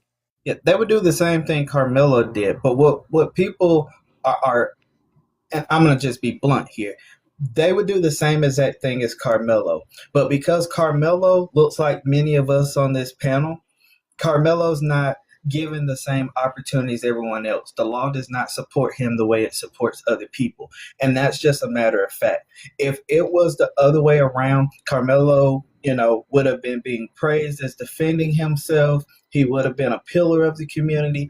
But because Carmelo was the person who was minding his business, he had a 3.8 GPA. He was a dual team captain, and his parents lived the American dream that the Metcalf family wished they lived. He's now deemed to be a menace to society. Let's just be honest about it. It's very simple here. They're holding him to a standard that they would not hold to themselves if they were put in the same position. It's not right. It's not fair. It's not just. And we're going to continue to advocate for Carmelo every single day that we have breath in our lungs to do so, because Carmelo should not be going to trial for defending himself when aggressed upon by 4 thugs. It's plain and simple. I mean, it's plain as day. I don't get it. I don't know if this is one of the bots y'all have or something, but somebody said that we're not being honest. Where is he at? I don't know. I know you guys, anybody that y'all see that y'all know is not supposed to be in here, or what we call chaos agents, you all go ahead and get rid of them, because I don't know. And then there's someone in the guest that's wanting to come up. His name is the House of Common. Do y'all know him? No. We don't, but let him up. We'll see. Okay. All right, the House of Common. Welcome to hashtag I'm gonna say it. Thank you. Thank you. You're welcome. What do you like to put on the table, brother? Or ask the panel. Wasn't he asked to leave in the beginning? We asked him to leave.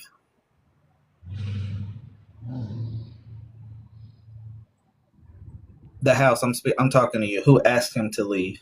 I don't know. That's what I'm asking. Wasn't he asked to leave? The only person that I know that said anything about leaving It wasn't framed as a question. It was told to him to leave. And that was by people that were the same age as him, who would not have lawful authority to ask or demand anyone leave a public space. Okay. Does that answer? Furthermore, let me ask you this question, House.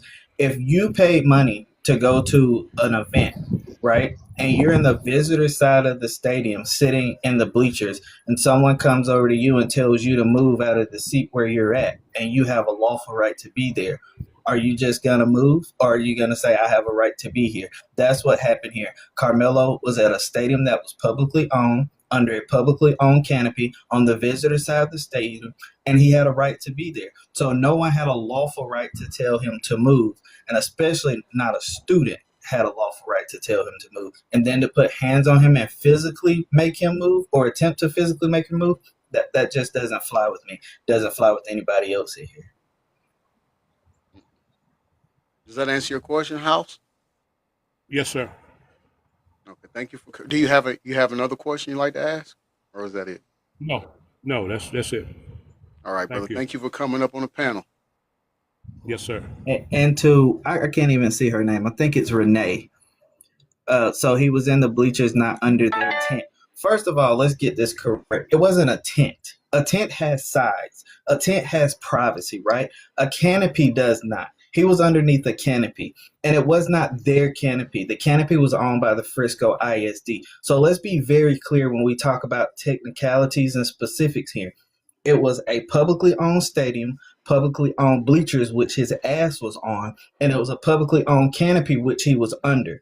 So when you talk about it belonged to the Metcalf twins or it belonged to the team, that's not true. It belonged to the Frisco ISD. And Carmelo, being a student of the ISD, he had a lawful right to be there. And again, they had no lawful right to ask him to move, demand him move, or attempt to make him move. If it had happened to me, it would have been the same thing. We would have had a problem. Anybody else in the live got a question? You'd like to come up on the panel? Put a 1 in the live if you'd like to come on the panel and ask our panelists any questions. Anybody being disrespectful? I'm gonna be honest with you. If you come in talking reckless, my moderator's gonna kick you out.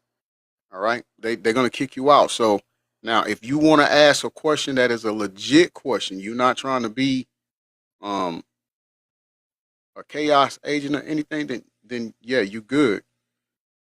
You can come up. Be like whatever. No, whatever. It won't let me send you an invite, so I'm assuming you're not qualified to come up as a guest in lives. They're probably private. Yeah, They're she probably comes up private. quite a bit. Oh, they're private. Okay, you got to send me a request then. Okay, They're they private. got She it. has to. Michael, go on somewhere.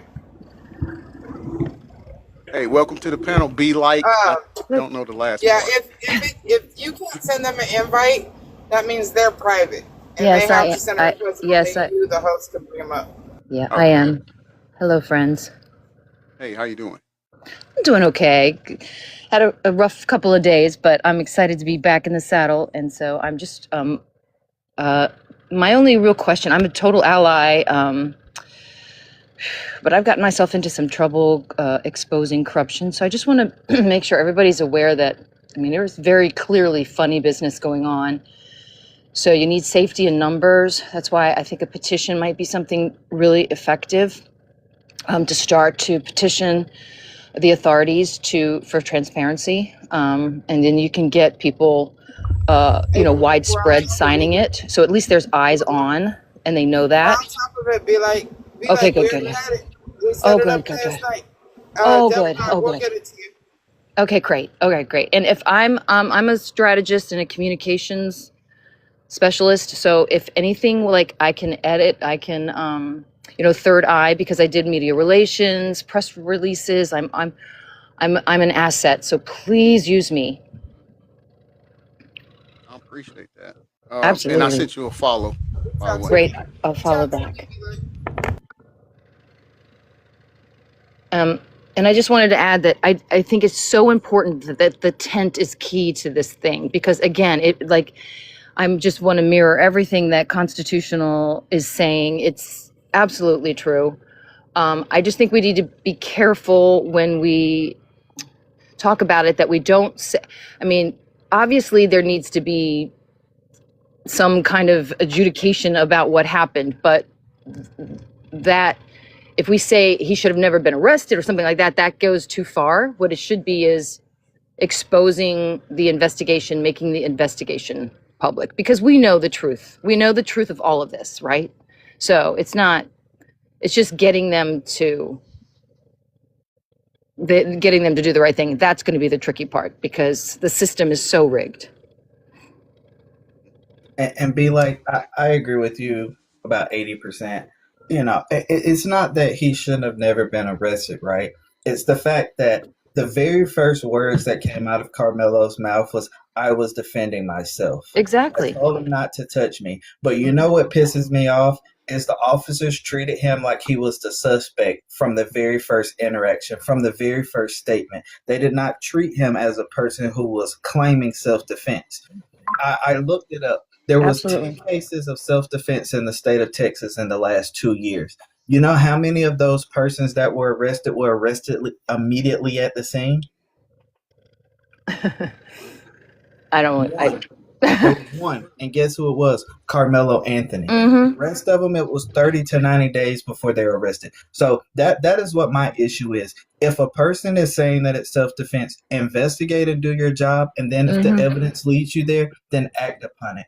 But no, I don't believe Carmelo should have been arrested on the scene that day. There was not enough evidence to support it. And he clearly articulated that he was defending himself. I don't give them any. Right. They should have detained every single person involved. If it's true, they let Hunter go home and shower. Mm-hmm. I mean, that's just destruction of evidence. And what I don't understand is why this cat who's representing him isn't, like, what's going on? Is he not being well represented? I don't know. I don't know his defense. Yes, go ahead, Constitution. Yeah, I don't know his attorney's strategic plan or strategy. So I can't speak to that aspect, but I will say that I believe that Carmelo is in safe hands with the attorneys that he does have. And down to user in the comments who said, didn't he admit to doing it? Yeah, Carmelo absolutely said, I'm not alleged I did it, if you go by the police report. But what's important here, it's right, an admission of guilt in the state of Texas requires two components. The first component is an admission of doing something, and the second component is admitting to what you did. So I'm not alleged I did it is not an admission of guilt in the state of Texas, because Carmelo did not admit to a certain crime. So you can assume that Carmelo admitted to unaliving Austin all you want to based off of his words, but in a court of law it just doesn't stand. But furthermore, if Carmelo is claiming self-defense, then we know Carmelo did it, and it would be justified in him doing so. So I think that you saying he admitted to unaliving him, that would be false. But what Carmelo did admit to was defending himself, which he had a lawful right to do. Well, I mean, I think that covers it right there. Anyone else? Put a 1 in the live. You can come up and ask questions. Be like, or is that all you had, or did you want to ask something else? So I want to talk about the tents. So it's verifiable that I need to stop saying tents. It's irritating me that I do it. The canopies, whether they were that there were only 3 or 4 for all schools in attendance and everyone in attendance. Is that accurate? Every team had a canopy there. It was the Metcalf twins' job to erect these canopies. That's what they had volunteered to do that day. And they decided they were going to put up, there were 4 canopies in total for 3 teams. One team had 2 canopies. So before they erected all of these canopies, they decided that they were going to take a break and go to the middle school, which is what they weren't supposed to be doing. So like I said, again, if they had have done what they volunteered to do and were instructed to do that day, that maybe this would have never happened. But it just goes to show you that these twins operate off of privilege, and they do whatever they want to do and don't bullies. Right. And that ends now. Carmelo is the stomping ground to stopping that. And from this point forward, we're all going to be on that Metcalf's ass. You're not going to be able to just do what you want to do, and you're going to be held accountable for the actions on April the 2nd, 2025. If people say someone deserves to go to jail, absolutely. It's Hunter and the other two misfits that came up to him because we can't hold Austin accountable anymore. But remember, in Texas, there's this thing called the felony schmurder doctrine. And it says that when one person is complicit to the unaliving and the actions of someone losing their life, all parties are complicit to it. So when you dig a grave for Carmelo, remember to dig one for yourself because you're going to fall squarely in it.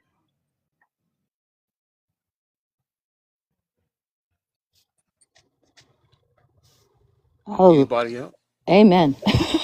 No, right? Look, it's a mic dropper right there. Anything else be the light? Or be light? I really appreciate you having me up in the follow, and I want to help in any way I can.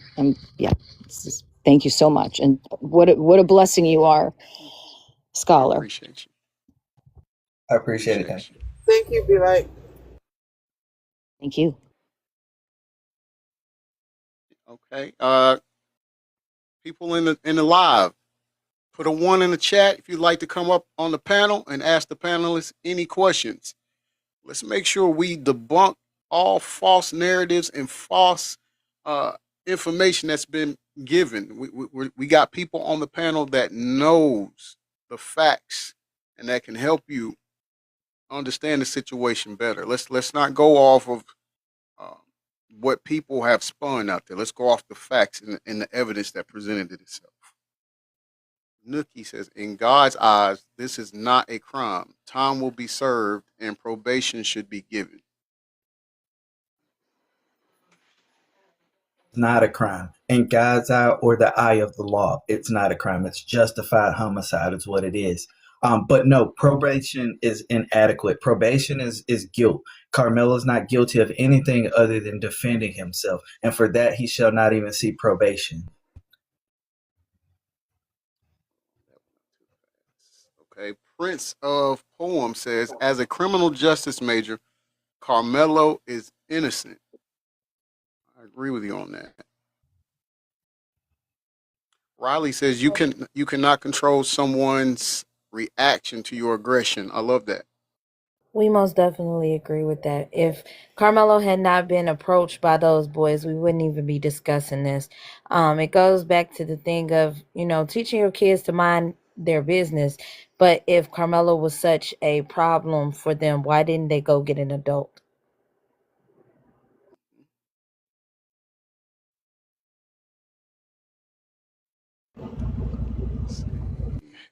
Help Cakes, I think, says he has accepted he's a future M1 convict.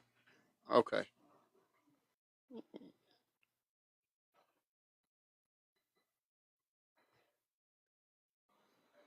Resident racist. Okay.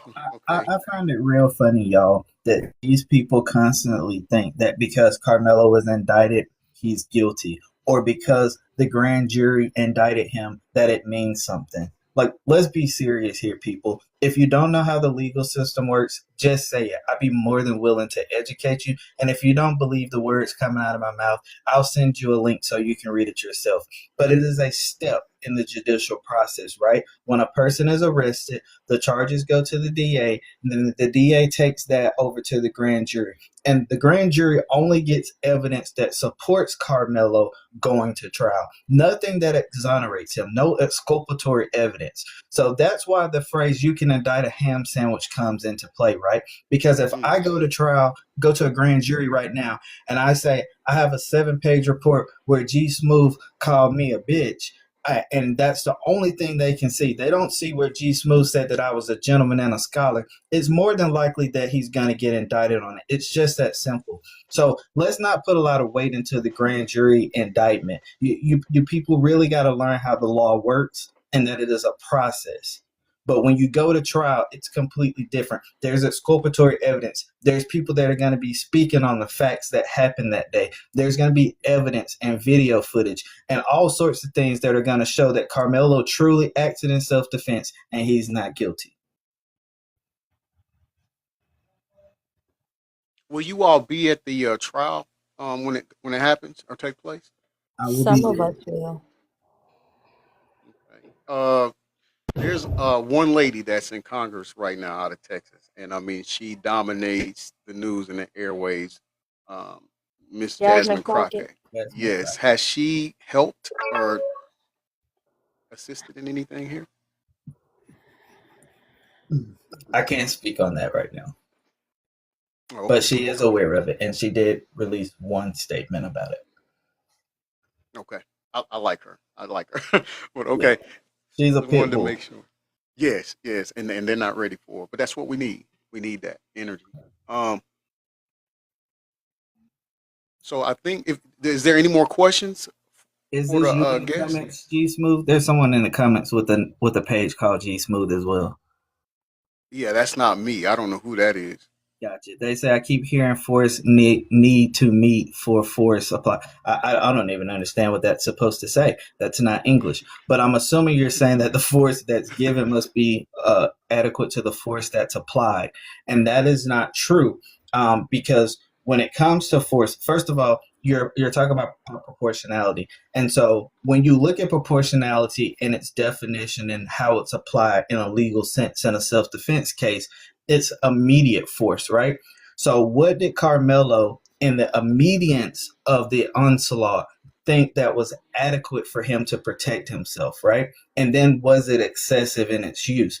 So if Carmelo's being attacked by four people that are taller than him, bigger than him, they have a skill set that Carmelo does not have, then Carmelo has a right to escalate the force so that he has the upper hand or match the force.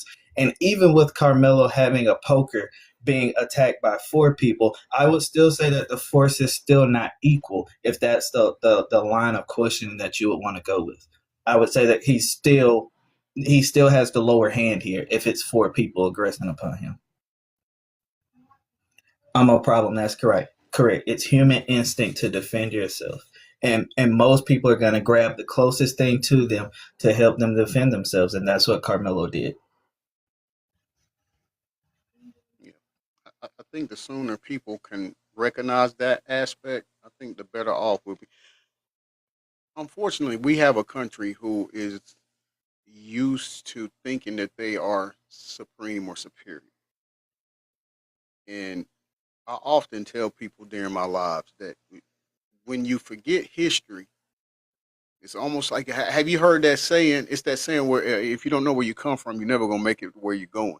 Well, if we don't know history or if we don't pay attention to history, then we're doomed to repeat it. And so we're at a point where there's a certain uh, demographic of people who are still possessing the mentality of centuries ago, not even centuries ago.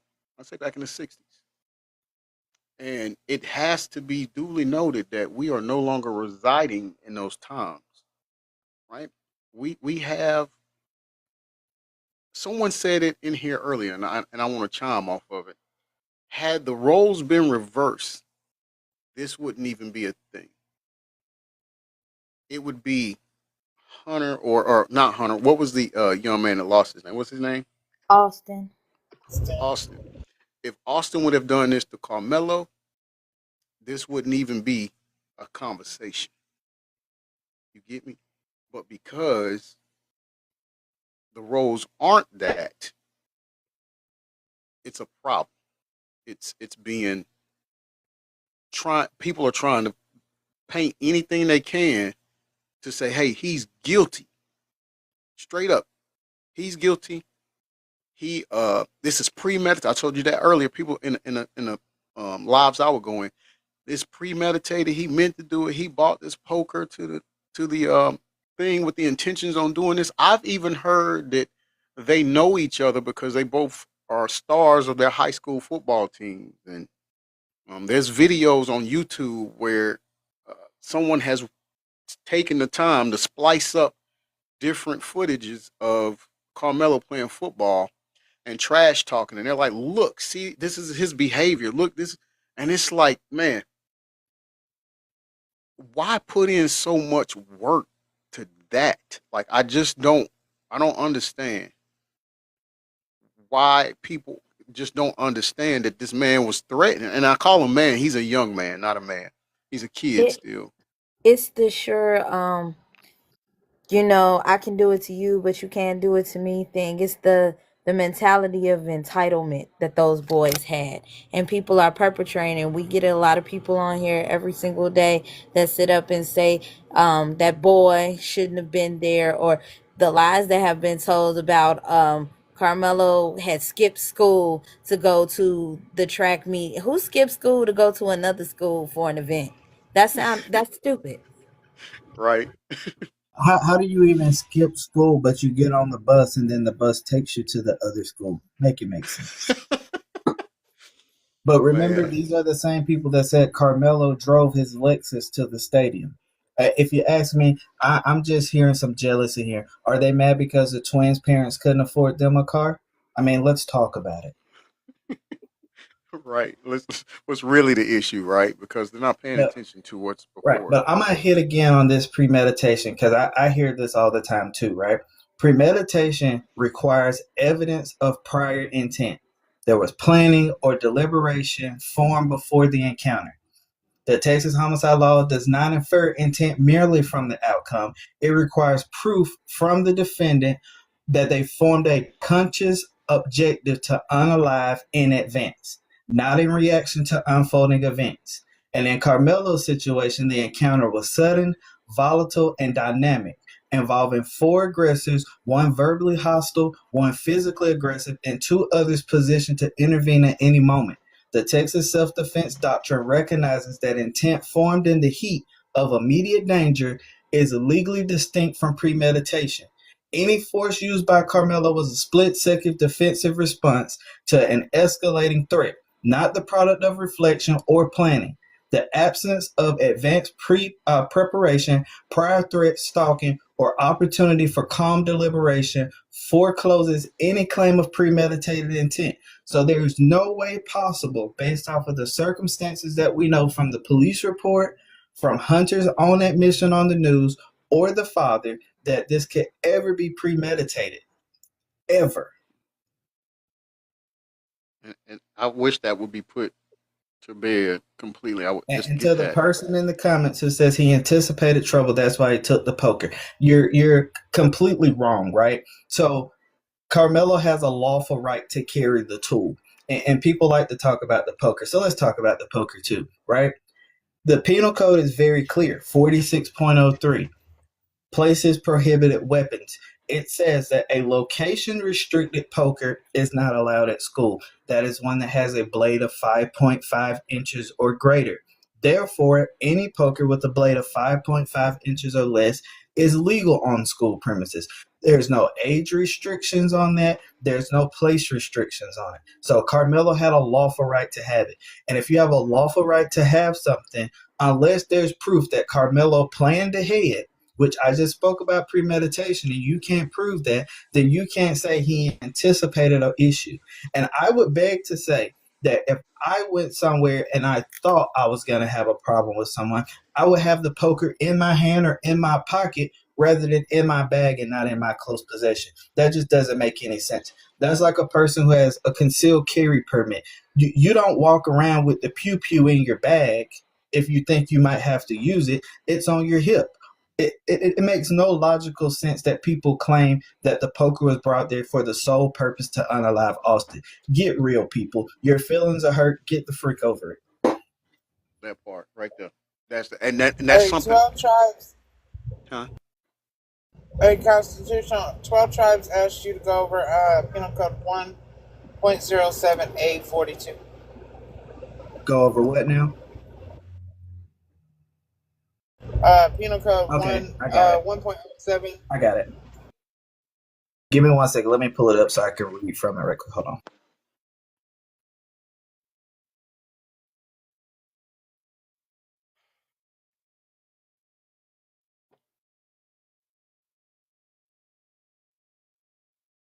Yeah, we got 94 people in here while he's looking that up. 94 people, y'all tap it up. Let's get him up to 75K real quick because he's allowed us in his space to talk about Carmelo Anthony.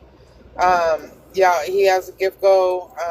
I can't see what they are. They're the little somethings. I They're pretty got you. skeptical. I got you.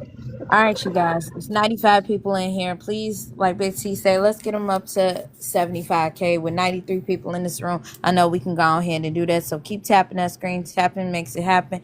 If you haven't got your daily heart meet, please go ahead and do that. G Smooth does have a gift goal up at the top. He needs some of the massages.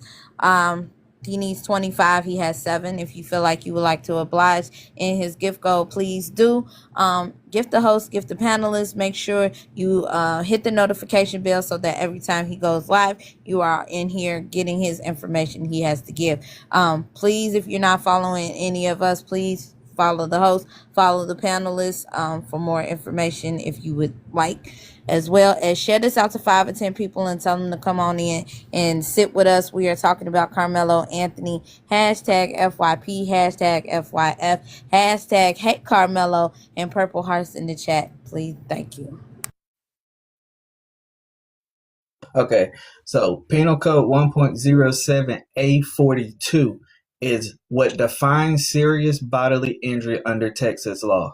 Serious bodily injury means bodily injury that occurred or creates a substantial risk of unaliving or that causes unaliving, serious permanent disfigurement, or protracted loss or impairment of the functions of any bodily member or organ. And I'll give you the practical legal significance of it. This definition is a threshold concept that throughout the penal code to elevate offense levels from assault to aggravated assault. It is also central to the use of force in self-defense analysis where the risk or actuality of unaliving or long-term impairment is relative or reasonable. And the courts look to medical evidence, expert testimony, and the nature or duration of impairment, not merely the presence of injury, to determine whether the statutory standard is met. And this is important in 2 parts, because it's important on the actor's part that started the altercation, because Carmelo could have been in reasonable fear or reasonable belief that this could happen to him, serious disfigurement, loss of impairment of a body member, or organ failure, any of those things, that escalates their assault from a regular assault to an aggravated assault. And in Carmelo's defense, when you pair it with use of force and self-defense, Carmelo now has a right to escalate the force to unaliving force. So for all the people that keep claiming that Carmelo did not have a right to use the poker to defend himself, you're absolutely wrong. That's why that penal code is so important. I appreciate it, 12 Tribes.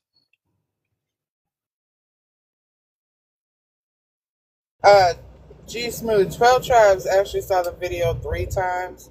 Hmm. He doesn't like to get on panels too much, but he just did his due diligence and saw it 3 different times.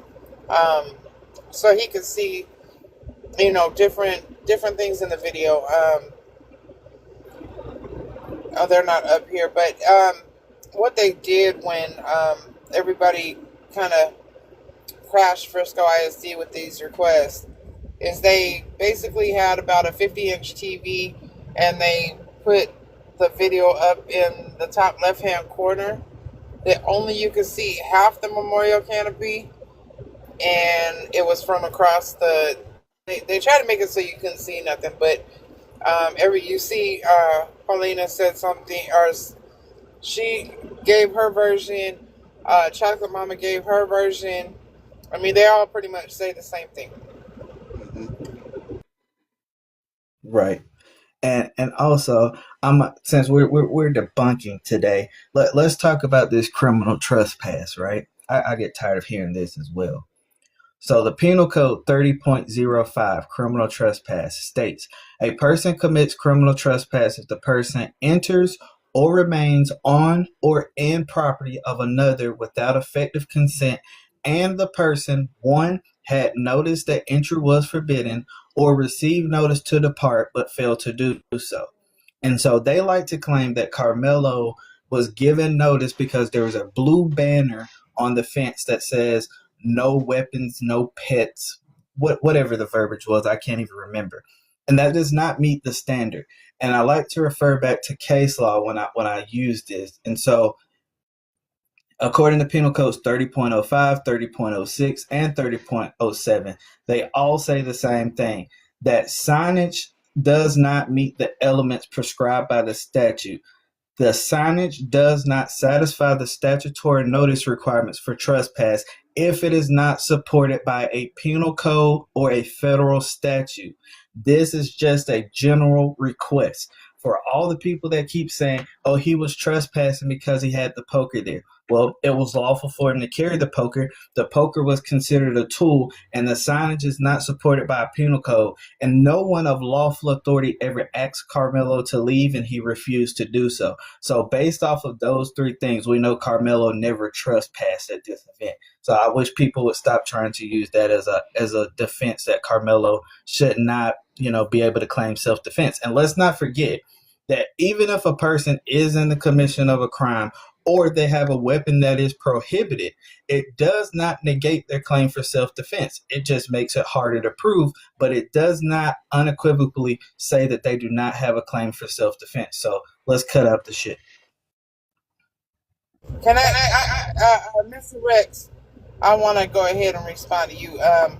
As far as, because what they run to is it's a weapons-free school, a weapons-free zone. That was enacted in 1990 for pew-pews.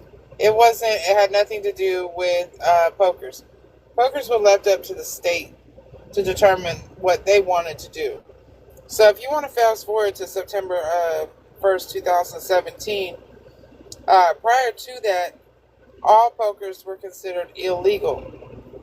But then this House bill, and constitutional notes the case law, excuse me, they enacted location-restricted pokers and non-restricted pokers. Both me and Chocolate Mama, we live in different parts of Texas, sent our 14-year-olds into a gas station with our debit cards. We told them where the pokers were. They were able to go in and legally buy, at 14 years old, pokers in the state of Texas. So it is legal for them to have. The only thing that happens if they take it to school is it violates policy. It doesn't violate the law. We have Gwendolyn on the panel. Would you like to ask a question? Yes. Good morning. Hey, Morning. Miss Queen. How y'all doing? She never comes up. She never comes up on the panel. Hey, Queen. Good. But my biggest concern is that judge. Is he gonna be biased? I'm just more concerned about the judge than I am the jury. Is he gonna let certain evidence come into trial? That's for Carmelo. That's my biggest problem, the judge. Constitution. Hey, Ms. Gwendolyn. At this point, I honestly feel like the judge has no other choice to be unbiased. He knows that the spotlight is on him and he's got to act appropriately. And I think if he doesn't, he realizes there's going to be some real bad consequences on the back end. So I'm gonna just hold faith in face right now and say I think he's gonna do the right thing. If not, consequences are going to be very strong for me. I mean, it works in Carmelo's favor because it'll get overturned on appeals process. But I think at this point, he knows that there's too much publicity on this and he's got to do the right thing. Okay, thank you. You're welcome. Thank you for coming up, Gwendolyn. Yes, sir. You can drop me. I'll be at the bottom. Thank you. Okay, thank you. All right, Nick Fury. Nick Fury, you're up next, brother. You got any questions?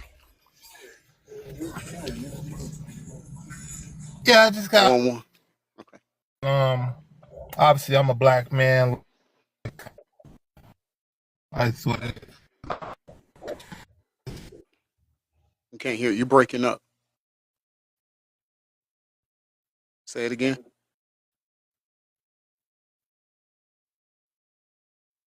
Going once.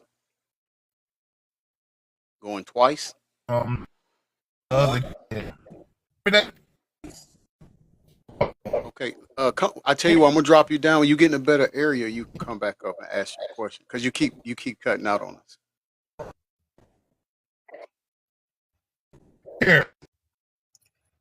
G Smooth asks a question. Could he claim self-defense if it was Hunter by himself doing the assaulting? Absolutely. But we know by preponderance of evidence this far that it wasn't just Austin by himself. I'm sorry, Hunter. We know it was Austin and Hunter. But if it was a one-on-one attack, right, he still gets to claim self-defense, and he could still justify using the unaliving force because we know both of the twins were trained in jiu-jitsu. They were both taller than him, and they both outweighed him. That is disparity of force, disparity of size, and disparity of skills training. And the laws all conclude, based off of case law, that Carmelo has a right to escalate the force to unaliving force. There was someone else. I think it was Be Like. She asked. She was told or heard that they chased someone instead of they chased Carmelo instead of applying pressure to Austin, and she wanted to know, could they have saved him if they would have applied pressure? Based off of my medical training, I don't think it. Based off of the way the injury was described by the father, right, and the DA, I don't believe there would have been any saving of him. I don't feel like it, and that's just based off of my medical training. Diamond has more medical training than me. I'll let her speak to it if she's available. Diamond, are you available? That She is, I must think be that is a she good must be question. doing something. But Oh, okay. what I do know is that if someone was poked in the chest, and I'm going to go off of what the father says, he was poked in the heart, right? So you would have had hemorrhaging, you would have had a rapid loss of blood pressure, you would have had confusion, disorientation, and it was almost instantaneous. This happened in a matter of seconds up until he collapsed. When you couple all of that together, I don't think it would have been probable to save him unless they were able to do surgery at that very moment. And even then, the probability of him surviving is less than 5%. Appreciate that, Constitution. Hey, Erica. Hello, hey everybody. Hello. How you doing? I'm good. I'm on the West Coast, so it was a little early for me, y'all, but I'm here now. Thank you for joining. Yes. Go ahead, Tiff. Just said you're one of us. Remove is one. Yes, I am one of them. I wanted to address, and sorry, I'm a little late, so I don't know if you guys covered this already, but someone was asking if Hunter was coached. Oh yeah. And I just wanted to mention that it is my belief, if you read the arrest report, that Jeff was there while they were working on Austin. They do mention a name that looks like it could be Jeff. They say Mr. Metcalf, and then there's a J with 4 letters. So during that time, Austin's being put into a gurney. Jeff is there with the officer. The officer's body cam is off during that interaction. And then he mentions he takes that witness somewhere to shelter out of the rain. Now, what we do know from the arrest report is that an officer took Hunter and EP somewhere out of the rain, which is the gym. When you read the gym interview, it mentions that there are 3 witnesses in the gym, but it never gives the third name. My belief is that third witness was Jeff. My belief also is that Hunter was coached into being quiet at the moment, because if you read it, it says that Hunter was too distraught to give a statement, but EP was willing to. So Hunter left that scene without giving a statement and was able to go to the hospital with his brother, change clothes, take a shower, and, remove the evidence. So that's just another thing, in this transparency that we're not getting. You would think that anybody that had blood on their clothing would definitely the clothing article would have been rendered to have forensics done on it and stuff like that. So the fact that he was able to leave and go take a shower, and the fact that others were allowed to leave, I think compromises the entire scene. And thank you for saying that, because that's also the reason why I came up, and I didn't remember until you said that.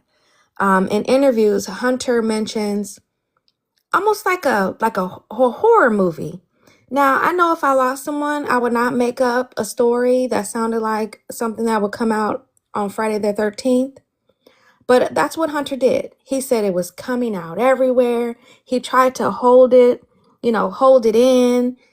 And we know that is not true, because when the officers saw Hunter, they saw him in the rain, they took him to the gym, and in the report it says, at that moment, we realized that this witness was the the victim's brother. Now, if you were holding all that in, right, you would think there would be something on your hands. He did have a black hoodie on, so if you couldn't see it, you could see moisture. Maybe they thought it was from, I don't know. There's no mention of Hunter's appearance by the officer. No fluid on the hands, nothing on the clothes. It's not mentioned. And if you know anything about fluid, it gets under your nails. Even if the rain had gently rinsed it off, you would see something. So the whole story that Hunter made up about him holding it in, trying to save his brother's life, is not true. They were not honest from the start. And again, I think somebody said that they were trying to get out in front of it before anything came out, and I think that's an accurate analysis of that. And you're right. If it was described like that, you definitely would have it on your hands, under your nails, all of that. You're right.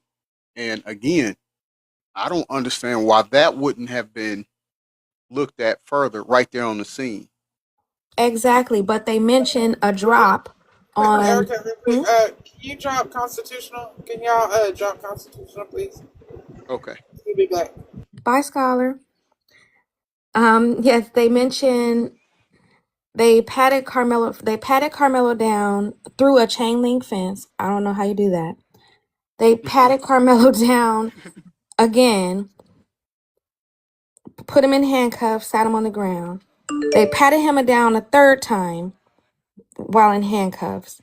They put him in the back seat of a police car with handcuffs.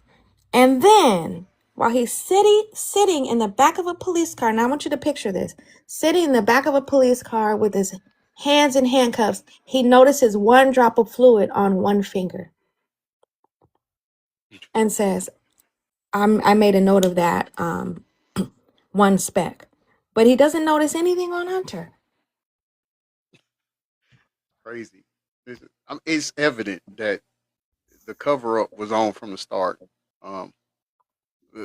Not even the cover up, just the fact of the matter that the investigation was botched. It was already premeditated that they were already going to take this narrative right here, is what I'm saying. I've seen better investigations on the Andy Griffin show. Yes. Right. Same. And now Erica, just to piggyback off of Erica said exactly what I came up here to say. This is 12. And also that little speck of fluid was Carmelo's. It wasn't Austin's. It was Carmelo's. Okay. So he was injured during the altercation. Absolutely. And that which goes back to what I said before. When they retrieved the poker, it was kind of, half open. It was bent, like half open or half closed, however you want to look at it. And I'm going to tell you something else, that's going to shock all of these people, who didn't go see the video, but they naysayers, of the Anthonys, with no evidence. When they find out that Melo really didn't poke that boy, and that boy fell on that poker, that's gonna change the game too. So they want to call us lies and all of this stuff. We've done our due diligence. And when that trial comes, if they don't dismiss it before June, then they're gonna see because it's only the people really who hadn't seen the video that's supporting the Metcalves. How you gonna call people who've seen the video? How you gonna call them a lie when you didn't even see the video or you didn't take time out? And see, for these people, it's a game. It's a game. You know, so I know how this works. You know, I went to that video. I went to go see that video 3 times for a reason. And it is not host G Smooth. It's not like watching a YouTube video. Things are happening very, very fast. Very fast. So even the first time, I didn't say anything to anybody too much about me going to see it. I wanted to gather more information, and that's why I went the second time, and then a third time, because you can be looking one way, and you can miss something over here. True. Okay, because you got to remember when we went there, they wouldn't let you rewind it back. You couldn't stop it, and you couldn't go back and say, "Let me see it again." But I'll say this much. Carmelo, when it started, I started it at the beginning from 9:43 and 46 seconds. Carmelo and the other kids that was up under that canopy, everybody was minding their business. There was no issues at all. The issue started when those 4 boys walked up. And that's what I don't know if everybody remember. First they were saying it was not 4. They didn't walk up to him. Now they're saying, well, he used unreasonable force. You know, he didn't, they just pushed him, so he was supposed to just push him back. See, they've gotten away from that because now we've debunked that.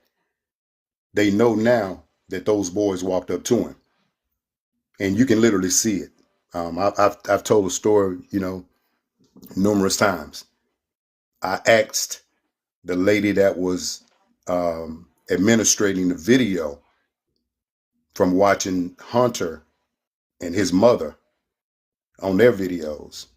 He said that they went to that middle school. And that sparked my attention. I've done investigations before. He went to that middle school to visit some coaches at a middle school. You can't get in there. They don't even let parents come in there without going through an act of Congress. You got to show ID and everything. And they give you this little sticky that says visitor. But those coaches are not like college coaches. They're teachers. And they get a little bitty, I don't even know if they get paid in middle school. I know in high school, you may get a few more dollars to be a high school coach. Correct. But you can't get in there. So that was the first thing, G Smooth, that raised, my antennas on this whole thing. I'm like, wait a minute. So I said, I want to see the video from those boys walking from that middle school. And she said, well, they're not gonna start it there. You'll be able to see them when they come up on the walkway. So that's how you know that it was 4 of them. You can literally see them when they come up on the walkway. And she said, you got to make sure you watch because you'll miss something. And then at about 9:55, you're gonna see at that canopy. That's when everything is gonna erupt. Well, I could take it from there, just from the research I had done. And when they walked up, we saw it. They walked up on that walkway or those bleachers, and they walked with a purpose. Like they knew where they were going. And that's when they walked up to Carmelo, who the kid basically was sitting down with his head down in his phone. See, I know that hurts. Carmelo was. There was nothing going on, man. I'm going to tell you. Like, there was nothing going on. He wasn't bothering anybody. The other kids wasn't bothering him. And they want to paint this narrative, and these people want to tell these damn lies. And I'm going to be honest with you, man. All of these people that's doing this stuff, man, this is this kid's life. Right. And they doing this shit for likes and galaxies and all of that. But you didn't go see the video. And when you go see the video, there's no way that this case shouldn't be dismissed when you see that video. And I know that they got the camera. The camera that's right behind Carmelo, And a lot of people have that little snapshot of Carmelo sitting down, and you can see the four, shadows of the individuals that's in front of him. See, they surrounded that kid, man, and they jumped that kid. I took jujitsu. First thing you're gonna do is you're gonna try. I'm gonna try to, I'm gonna try to put you in a chokehold. Right. May I See, speak I'm to gonna try to something do that. really quick? I'm sorry, 12 Trav. Somebody put in the chat, he could have just walked away. Who's to say if Carmelo would have walked away, they wouldn't have aggressed upon him and attacked him from the back? So you can't just always say, "Oh, you need to go ahead and walk away." He didn't have to walk away. This is a stand your ground state. He does not have to run away from anybody confronting him. But he shouldn't have had to run from underneath that canopy as if he was a boy and he was in the wrong space. Those kids from, I don't care what sport it is, they go from canopy to canopy. If you have them out because they are talking to their friends or they see other kids that they might be interested in knowing, and they go over and talk to them. So we're not going to keep saying that he could have Let me. just walked away. No, he couldn't. They surrounded him. Yeah, but even if he did, I'm just saying, even if he did walk away, who's to say they wouldn't have tried to attack him from the backside while he was walking away? We don't know that. And I get that. I get what you're saying. I understand 100%. But we don't even have to deal with it because he couldn't. Let me tell you this. When he was able to get away, he got away. You see what I'm saying? When he was able to get away, he got away. And see, that's what they don't understand. I've said it before. Chocolate Mama has said it. I don't know Chocolate Mama. I don't know her. I don't know the other individuals. They don't know me. We don't know each other.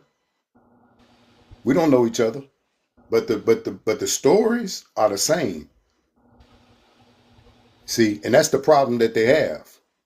The kid crab crawled backwards trying to get away from those boys when they was jumping him. He stood up when he was able to stand up. When he got to about that second bleacher, he kind of gained his footing. And you can see him. You can see him look to the right, and you can see him look to the left. See, and now that we've done so much investigation, we know that those other tents would be to his right. And there was another boy that was right there to his right. So he looked to the left because there wasn't nothing there, and that was his opening. That's why he shot down that canopy, diagonally down that canopy. And he ran down in the bleachers. I mean, and they keep on forgetting it was raining. It was I call it a constant drizzle on the notes that I took. The bleachers were wet. That concrete was wet. We're talking about metal bleachers. And people think that when Austin and Hunter and when they grabbed him, if you think you wasn't gonna slip, because see, Carmelo was not still. He was when they say fighting, he was fighting. He was fighting to get away. He was fighting for his life to get away from them. You saw the video, so I saw the video. Yes, sir. Did the other kids that were there prior to the brother or the four guys, four boys walking up there, what did they do after the commotion broke out? They're part of the crew that scattered? Yeah, but let me tell you this. What was interesting about it was that it wasn't a breakout immediately. It's almost like they didn't know that, what I'm saying, he had been poked or anything like that. You understand what I'm saying? It didn't. Mm-hmm. And then you let me paint this picture for you. I watched Carmelo. So when you watch Carmelo come down those bleachers and then he falls and he gets up, and the kid is bewildered and he takes off running again, but he kind of looked back.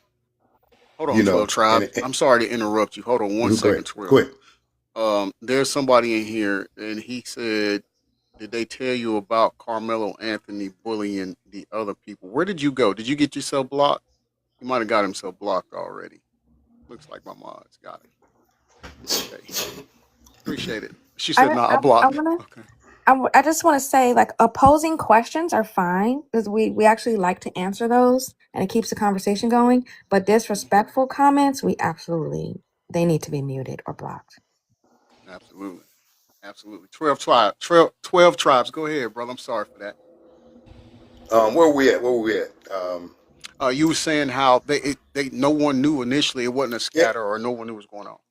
right, right. So when he ran, but then here's the thing though, G Smooth. If you watch Carmelo when he's running, you gotta be quick and try to come back and watch Austin, kind of coming down the bleachers. Mhm. See, that's how it's in real time. That's why it's very, very important to go and see it, if you can, more than one time. That's why I did it. Anytime you're investigating something, you have to see it, more than one time. It's good to see it more than one time. That way you can be clear on the things that you've seen. And you also know within that time you're going to see it,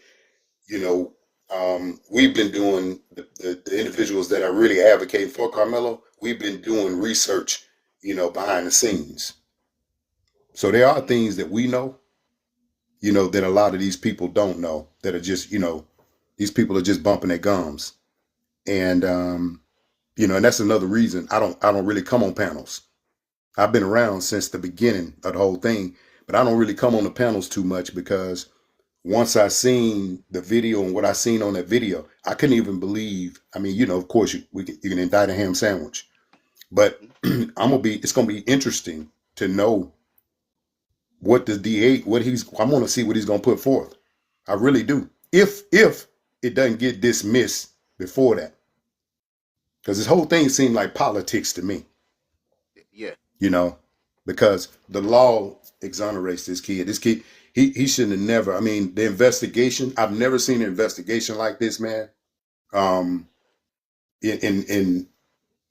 all my years, I've never seen an investigation like this. I've never seen anything like this. We've tried to get dash cams, body cams. We've tried to get all of that, and they said you need to contact the AG's office or they gave them permission. And I've even turned around and said, well, okay, well, let me see the letter from the AG's office that states that, you can't, they said, no, you can't show it to us. I've been waiting probably about 3 months. You see? So that's a lot of things that don't make any sense. How the body cams weren't on. When you start a police cruiser, when you start the cruise and then when you turn on your emergency lights, that dash cam automatically comes on. Right. See, there's a lot of different variables that regular civilians don't know about this, law enforcement stuff. And these are things that don't make any sense.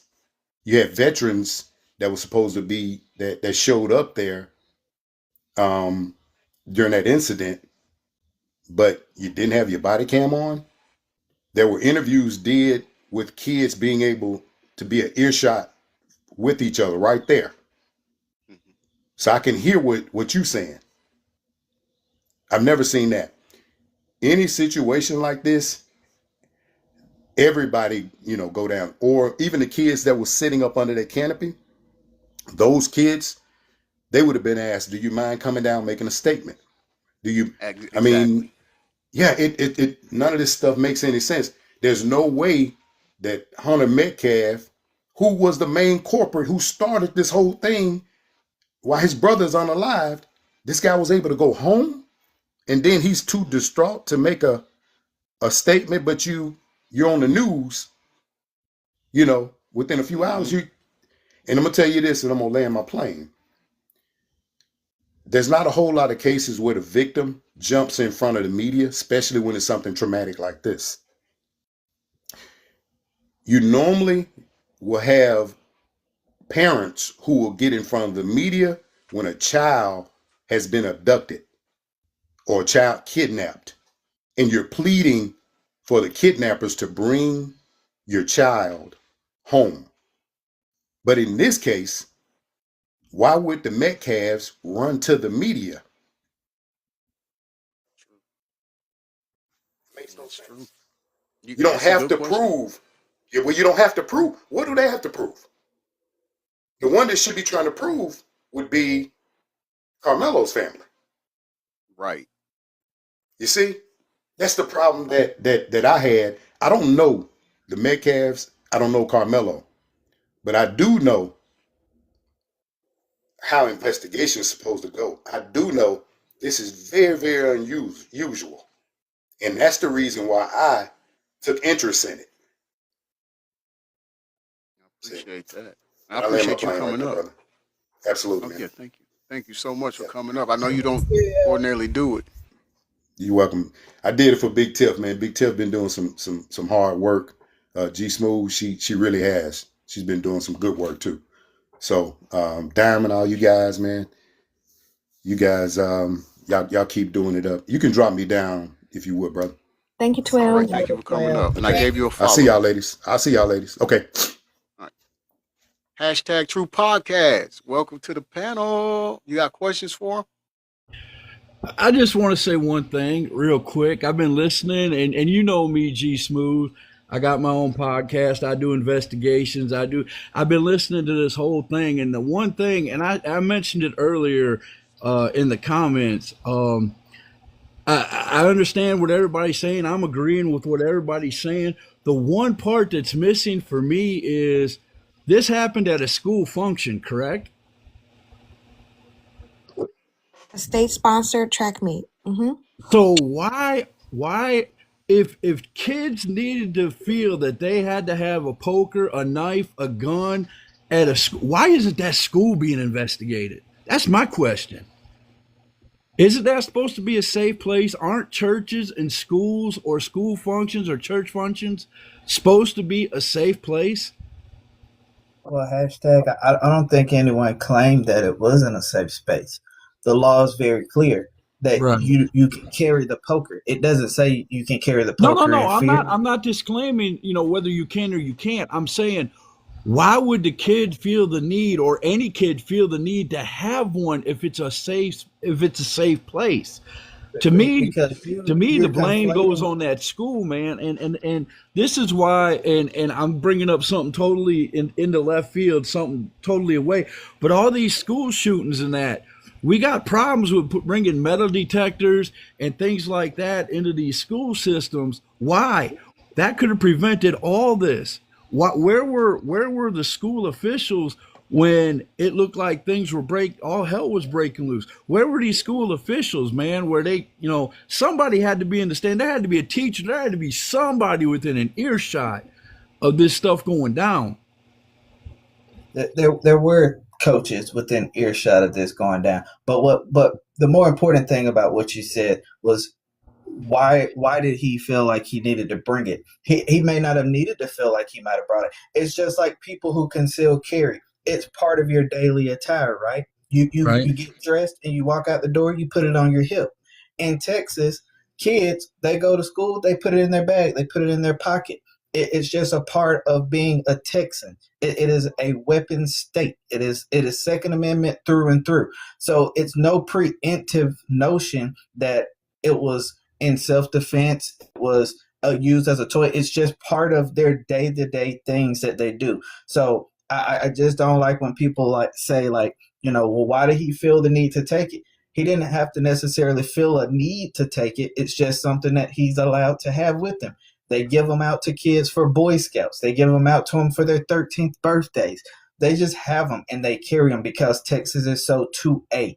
So, it had nothing to do with a preemptive clause or a thought process. I wasn't by any means. I wasn't saying this was preempted, that he was, by no means am I saying that. I'm just saying that, for safety reasons, for me, and this is just my opinion, schools, especially schools and churches, man, and this is where all these things are happening, that, safety measures should be taken. I'm not saying you can't carry a gun, you can't carry a knife. I believe in the Second Amendment, okay? Wholeheartedly, okay? But Hashtag, can I stop you there real quick? yeah, go ahead. And there was something that just happened down here in the Houston area. a couple weeks ago. It's no comparison to this case, but Right. there was another student. There was two students. One was unalive by the other one by me being poked in the neck. Guess what the poking was done with? A pair of scissors. I Just a heard pair of about that scissors. case. I heard about Yeah, that so case. I mean, you don't have to have a quote unquote weapon or something. Anything, a pillow can be a weapon Right. when you use it as a weapon. So that just food for that. I got you. I got you. All right. Well, that's all I had to say, man. I appreciate G Smooth you letting me come on here, man. You're a good Love you, friend of bro. mine. I love your show, man. I always try to catch it, and this is very interesting. I'm gonna go do my due diligence and go investigate and I already know who I believe and who I don't before I even go investigate from listening to this. But I'm gonna, me, I'm still gonna go investigate anyway. But But I would before really you like to leave, see that hashtag, video that the young man was talking about before me. I would really like to see that video because I think there's gonna be some cover-ups here. I really do, and that's coming from me. So hey, Well, yeah. hashtag, before you leave, yeah, whenever you get a chance, I want you to look into Texas House Bill 1935. okay, And when you get done looking into it, it might give you some clarity on what I'm speaking about and how they just allowed the possession of the pokers, because they right, actually crafted this law after a poking happened at a college in Texas, and that's when they actually made it permissible for them to carry these smaller pocket knives at school. So the legislators' intent was to allow them to carry small pocket knives at school. So just check that out, and then it might answer some of the questions for you. And I definitely just want check that to out, also man. let you know, hashtag, that the video is no longer being shown. Okay, There were 39 people who were able to see it before it was stopped. There okay, was someone accused of trying to record the video. And so I personally believe that's just an excuse. But right. the bottom line is it's no longer being shown. Okay, but I'm definitely gonna go check this out. I wrote down what you just said, and I'm gonna go check out that law and everything, man. I appreciate y'all letting me on here, G Smooth, man. I love your show. Always, brother. I love everybody on here, y'all. I'll be sticking out here throughout the whole thing, but you can go ahead and take me down, man. All right, brother. Enjoy your day. I'll see you later. You too. And Constitutional is on Teacup. So, Angel, I'll answer your question. Noah was not a cleat cleaner. It was a pocket poker under 5.5 inches, which is legal in Texas to carry.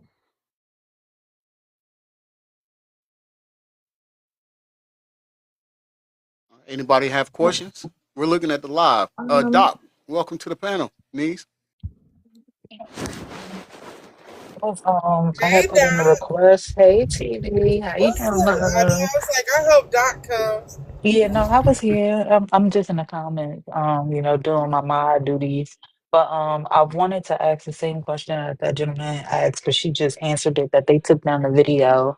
Because I've been looking and trying to find a video, and all you keep seeing is like the Hunter interview and whatever they portrayed on the news, but you can't find this video anywhere. So I was asking if anybody had it. If they did, if they can like send it to me. No, they wouldn't release it. The first person to see it, was Tiffany Billions. At first, she was two times she was told there was no video. The third time, they finally told her that there was a video, and she asked them to send it to her because legally, under the Freedom of Information Act, we are allowed to get a copy of the video, but they denied her request. They told her the only way to see it was for her to come in to Frisco ISD and watch it on their screen under their terms. And those were the conditions moving forward for the 39 people who were able to view the video. Although during the course of showing the video, for example, Tiffany was the first one and was able to zoom in, rewind, do all of the things she needed to do to see it. As the days progressed, there were certain restrictions. For example, you could no longer rewind. You couldn't pause. You couldn't zoom in. You just had to view it as it was. There was once there was no rewinding. Then as it continued, you had to remain seated in the room, and the video was zoomed out. Even if you had visibility, if you needed visibility assistance under the ADA, you weren't allowed to zoom in. You had to stay seated. So as it progressed, they really disrupted the way that people were able to view until they finally stopped it. And I believe it's because of all of the requests that were coming in. I think about 3,000 Constitution. You may have the exact number, but about 3,000 requests to see the video. So I believe that they were becoming overwhelmed, and they also didn't think it would gain as much popularity and that the public would begin supporting Carmelo. That's my belief. And so you can no longer see it.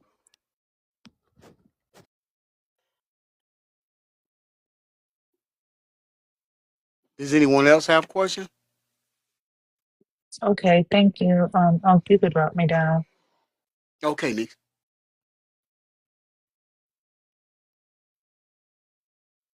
King says, no, they would have publicly released it by now if it proved Melo's guilt. And that's a true statement. Ray Ray. I have a belief that because, there was so much outrage in that county, and because Hunter and his parents got in front of the cameras to spin the narrative, I think that it made them apprehensive about releasing it because it did show that Carmelo is innocent. And I think because of personal relationships, they're protecting the Metcalfs. That's my belief. I believe that with you. Taz, welcome to the panel, brother. You got a question? Yes, sir, I sure do. I wanted to respond to that one guy that said, why would he take a poker to a safe place? Well, it's a good thing he did take it because he was assaulted at a safe space, wasn't he? I mean, isn't it a good thing that he had it with him because he needed it? You wouldn't expect to be assaulted at a track meet. Like they keep saying, why did you take a poker to a track meet? Well, he got assaulted at a track meet. Why would he get assaulted at a track meet? I'll land my plane on that. Absolutely. And why? Okay. And I don't know if this was touched on either, but the disciplinary records were requested. And when the response came back about Carmelo, it was that he had no disciplinary records. The response for the twins was that it would take 6 hours and I believe around $200 for those records to be put together. So they had 6 hours of disciplinary records. But now there's a gag order and we can no longer obtain those records. But that should tell you something. Bullying is a problem in Texas. For the fact that the two teachers they say they witnessed the incident and did nothing is another problem. Well, that shows that Carmelo didn't pose any kind of threat to them, that the teachers didn't think anything was wrong with him being underneath. It was merely those two bullies that thought there was something wrong with him being there. Nobody else seemed to think so. He was sitting there way before they got there. Correct. And there was actually 4. There were the twins. Hunter says, me, my brother, and a couple of kids. There were 4 that walked up on. No, but I think that Hunter initiated the conversation. He told Carmelo to leave. Yes. And then his brother came in and stepped up. And the fact that Hunter did not say, hey, bro, I got this. He never said that. He allowed Austin to come grab his bag, Carmelo's bag, and push him and grab him. He never said, hey, hold on, dude, don't do that. Because he didn't do that, they become complicit. I mean, that's 2v1 automatic. Automatically. I mean, in addition to the other two, they didn't de-escalate either. And they participated in chasing Carmelo after he was able to escape the canopy. Right, but I'm saying I didn't see the video. A lot of people say they didn't see it, but from their own words, there's definitely a 2v1, possibly a 4v1. Definitely a 2v1. You can look at Carmelo's mugshot and tell that Carmelo was assaulted. His right eye is swollen. His nose was swollen. He had a what I call a hickey on his forehead where his wrinkles are and the top of his forehead. Not to mention he had scratches on his neck. Now Fox News altered Carmelo's photo and they pulled out his hair on the right side. Now Carmelo's arrest photo was altered by Fox News. They covered up Carmelo's neck so you couldn't see the scratches on his neck. They tried to replace in hair where hair had been pulled out in the photo, and the photo does not look anything like Carmelo. The complexion to his skin is a different color. So they've been Just don't gloss over that. They made him darker. yeah, they made him darker. Hey, is that legal for them to do that? I mean, that just doesn't seem right to me. I mean, they shouldn't be allowed to do that. I mean, they should be able to get sued over that. I Well, mean, we shall see, won't we? yes, ma'am. They also, in his original mugshot, he has wrinkles in his forehead, and that's because he was trying to open his eyes for the picture. But in the airbrushed AI image, the wrinkles in his forehead are removed.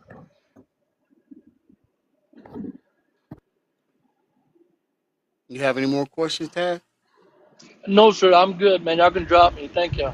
And Taz, All you were right, going brother. to Thank do you for your coming up. thank you. You were going to do your research. I want you to look up those mugshots too. You'll see one with the blue background. That's the original. And then you'll see one of Carmelo in a turtleneck. Yes, ma'am. I sure will. Thank you.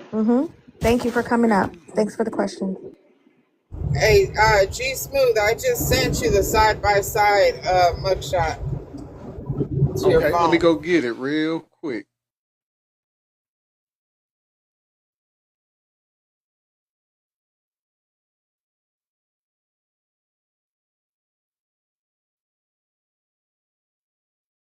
All right, you guys, when they're doing that, it's still 93 people in here, so thank you for coming into G Smooth's live today. Please, if you haven't got your daily heart meeting, make sure you go ahead and do that. Turn on your notification bell that every time he goes live, you will be in his room getting whatever he's got to give you all for the day. Please share this out to 5 or 10 people to come in and tell them come in and have a conversation with us about Carmelo. Please, if you're not following any of us, please do so. Make sure you follow the host, gift the panelist. He does. His gift goal ran out, so when he comes back, he will reset it. If you all have any further questions, remember he said that you can request up. Yeah, that's that.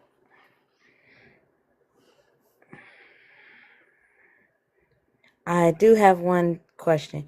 Erica King Marco had been asking a question about EP. EP and Carmelo are not friends, correct? If I'm not mistaken. All right.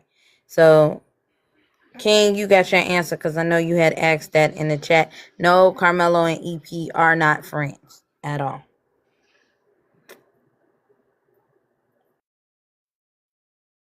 Okay, so the setup is a little different. You can't really see Carmelo's face.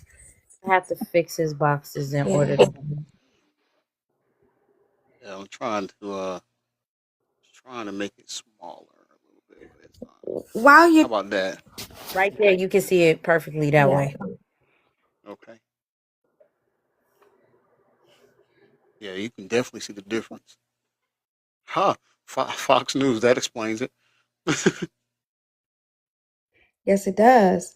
So in the picture on the right, if you look between Carmelo's eyebrows, it's a little blurry in this shot, but if you look between his eyebrows, you'll see a mark. It kind of looks like a hickey.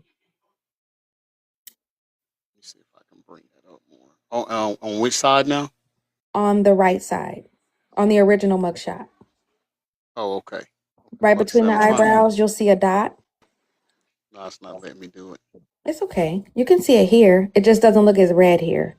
You can see something in between his eyebrows, right in the middle. I see it. Yeah, yeah. It's a red. It looks like a little bruising of some sort. You see the whelp underneath his right eye? Oh yeah, clearly. And he's missing hair on the right side. Now, somebody I don't know if to be funny, even though we know it's not funny, said that, oh, his hair just naturally grows out like that. What black person you know gonna walk around with a big plug missing out of their head? Yeah, no, no, we're not stepping out like that. Come on.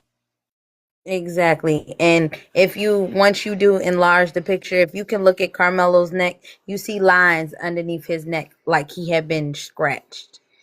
That's my take on what the lines might be. And if you look at what Fox News, the way they're portraying Carmelo is um, no emotion, where I could see worry, fear, anxiety, everything in his face in the original mugshot. Right. On the one that says on the police. Yeah, you're right. And in the AI on the Fox News, you'll notice he's darker. You'll notice his face looks fuller, as if he's older. Mm-hmm. In the Frisco one, he looks like a kid. And in the Fox one, you see how the lines in his forehead They're have been gone. smoothed out. They're gone. And his Mm-hmm. hairline is a little tilted. You know, we don't walk out like that either. Right. We take pride in our appearance now. You Yes. G-Smooth, I want to ask you, can you point out the difference in the pictures as far as it goes with us when they take mugshots of BLK people? What do the mugshots normally look like?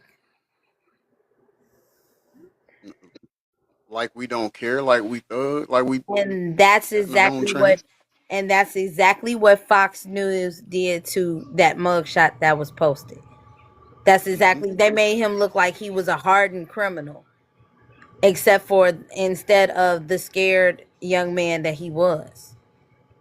So they already Right. painted a narrative right there. They even suggested that his mother, Kayla, is not his mother. Right. That's what I was talking about earlier. Like they was definitely making it seem like he came from a broken home and didn't have no good home training and was just wilding out all the time. And that's why I was like, nah, let's make sure we point out the fact he was a great student and receiving college offers. Yes, he's in college currently. Mm-hmm. Virtually. Yeah, I he wanted to, sorry, I'm about to go in a minute, but I wanted to just point out that, when they got to the stadium, just think about this for a minute, okay? Like this, if this was your child. They get to the stadium. Carmelo says, I was protecting myself. The officer says it should be noted I had not questioned him when he made that comment. Carmelo says he put his hands on me. The officer detained him in handcuffs.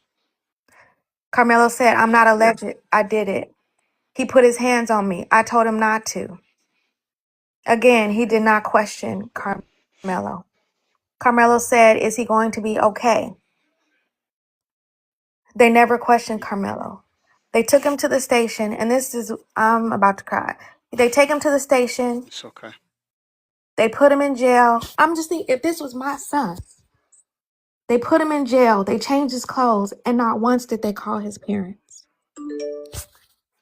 His parents found out where he was by looking at the GPS on his phone, and it said that he was in jail. They are supposed to be protecting these children. This child is clearly screaming out for someone to help him. He was assaulted and defending himself. And the only thing they were concerned about was running his name and putting him in jail for his parents to find him on GPS. That pisses me off. And you It look at that does. baby's mugshot. He looks like he is scared. Come Hold on, on, let me get that back people. up for you. Come on, people. This is not right. Yeah, hold on, let me get that picture back up for you. There we go. That is a scared child. I don't know who that person is under the Fox News. But the one under the Frisco, that's a scared child. You know what? And I hate to say this, but this makes me think of Emmett Till. I get the sense of Emmett Till where you have a group or community of white tea people, and they're going and they're inflicting intimidation. Um, of course, they didn't do anything by the book or by law like they were supposed to, and we all know how that ended. But the reason why I bring that up is because even after it ended heinously, and of course the guys who did it to him didn't face any charges or anything, but decades later, the lady comes out and say it never happened. He was innocent the whole time. Yeah, and they didn't arrest her because she was 80 something years old. Let me tell you, I went to the Smithsonian, the National History of African American History and Culture in DC. And when I saw that coffin there, it broke me. If you haven't had a chance to go before they burn down everything. But You're right. the coffin is there on display. And it is heartbreaking. But thank you so much for having me. I have a meeting at 10 o'clock. I need to blow my nose and get myself together now. Listen, thank you for coming up. I truly appreciate it. See you later. Thank you so much. Thanks for having us. Bye, everybody. All right, bye bye. I'm gonna drop her down real quick. I told you, G Smooth, it's a lot of layers to this case, and that's why we're fighting so hard.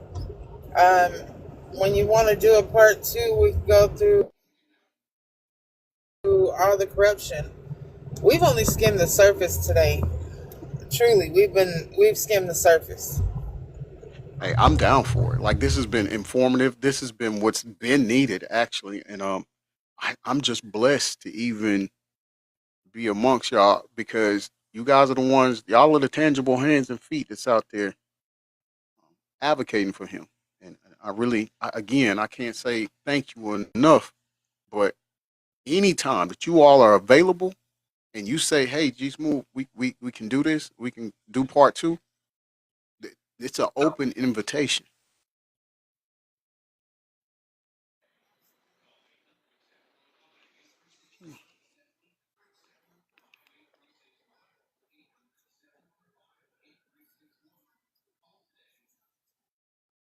This is gonna reach a lot of people through G Smooth, Well, allowing us up here. absolutely, absolutely. So So where do you stream it to?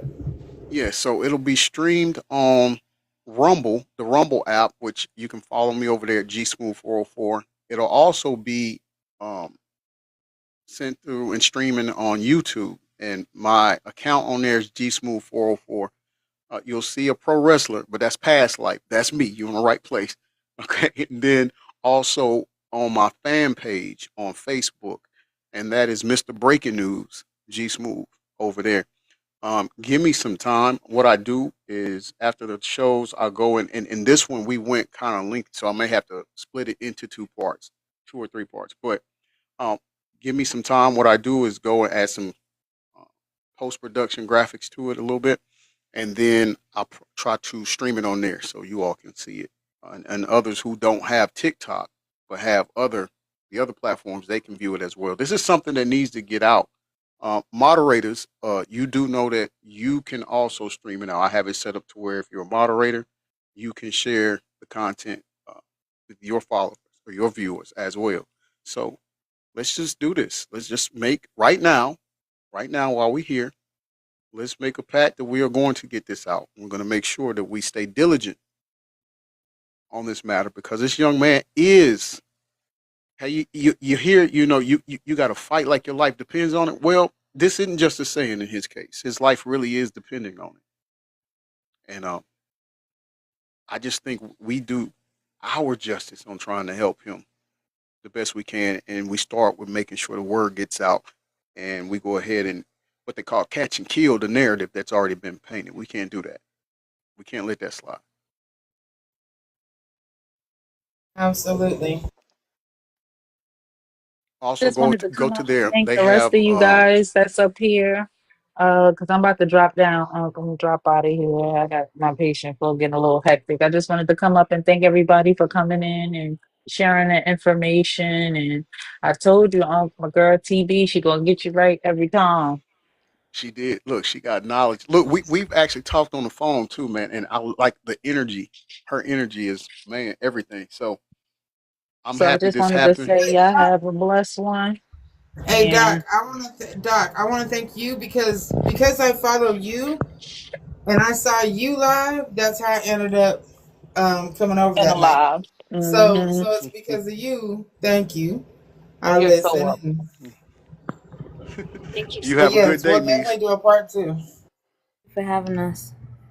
Absolutely. Y'all are welcome back anytime. I do mean anytime. All right. And also go on their page. Make sure you guys get Make sure that y'all link. follow. Oh, sorry, niece. Come back up, niece. I was trying to change the picture and shut you down.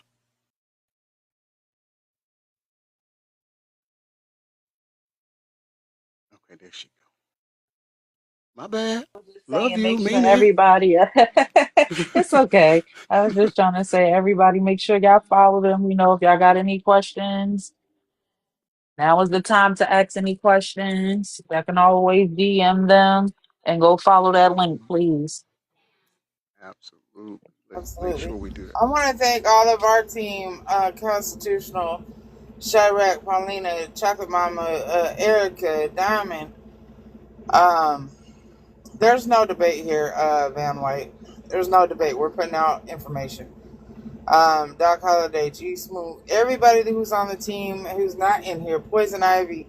Thank y'all for coming to support. I told you, G Smooth, we was gonna pull up and we was gonna pull up hard. Hey, it's the cookout, baby. Let's come on, do it again. It's a family reunion. Absolutely. Absolutely. Love it, man. Does anybody have any more questions? Or are we good? Okay, hold on. No, Can I y'all think we answer? good. Oh, go ahead. Okay, let me get Aretha. Okay, hey Aretha, welcome to the panel. How you doing?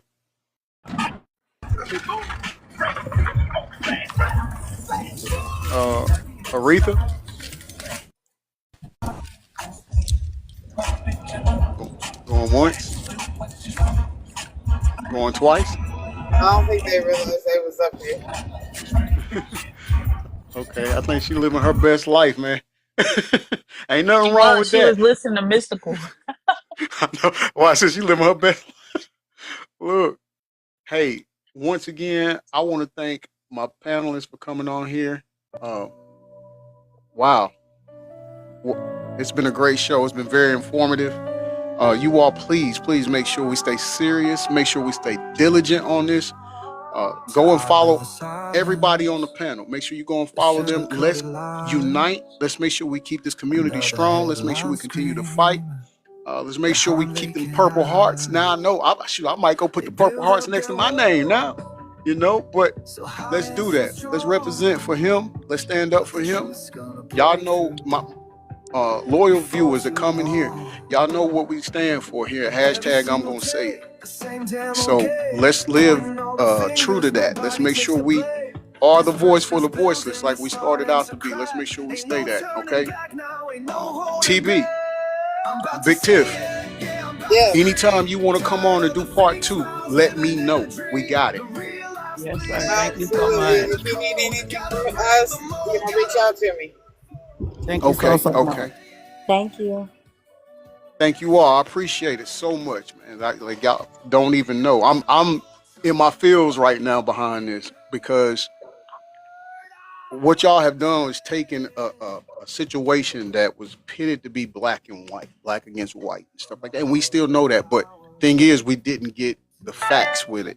We never was presented with the facts.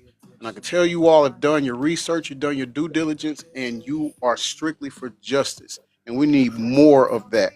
And so I will most definitely be keeping up with you guys. Like I said, anytime we need to have part 2, 3, 4, 5, it don't matter however long it take. I am dedicated and committed to doing so.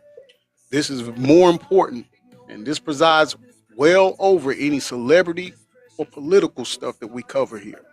This is real life right here. This is his life. And I know that if it was one of our kids, we would want somebody to do the same thing. So that's what we're going to do here. Y'all are officially part of the hashtag I'm going to say it family. Know that. Thank you. We thank you Thank you so all. much, sir. We thank you so much. I appreciate it. Absolutely. Absolutely. Check this out, people. If you haven't followed on Twitch TV, MC3 SFT9, go and follow it right now. Subscribe to that channel on Twitch. We have our pro wrestling CAW pro wrestling event coming up, which is Creator Wrestling. It's a video game, so it's safe. It's safe. But we have the New Year's Eve Ball Bash event that's taking place Wednesday at 6:30 p.m. Eastern Standard Time, 5:30 p.m. Central Standard Time. If you haven't went on YouTube and subscribed to Tayretta Vision Films, what are you waiting for? I need you to go and subscribe to Tayretta Vision Films on YouTube and go and watch the hottest web series, Dope Girls. As you know, your host, my character is Stacks on there. And as I told you before, Jenny's came up unalived. Ghost Mamas came up unalived. And they just going through the neighborhood and they just grabbing everybody. But it's just one detective. Just one detective, Nova Reigns. And she's putting that heat on us. But not only is she putting that heat on us about the unalivings, she's also taking the money off of us. She's crooked. She's as crooked as can be. Look, y'all. They got your boy. They arrested me. And they asking me about Jenny's unaliving, about Ghost Mama's unaliving, and about Dre. Now, as I told y'all before, I'm not finna snitch. I got an idea who I think did it, but I can't mess up my money neither. So tune in and find out. And the next episode drops January 6th, 8 p.m. on YouTube. Tune in, y'all. That's the final episode before season 2. We start filming season 2. Go and watch episode 1 through 14 right now. And then that way, on January 6th, you'll already be caught up and know what's going on, all right? Come and check us out over there. Listen. Thank you. I got to drop G Smooth. Okay, I got thank you. I'll get with you on the back end. All right. Have a good day. Hey, listen. You could be anything in the world. Be somebody. I love you all to life, and peace and blessings to you all. This has been your self-proclaimed favorite news reporter, signing off from the newsroom.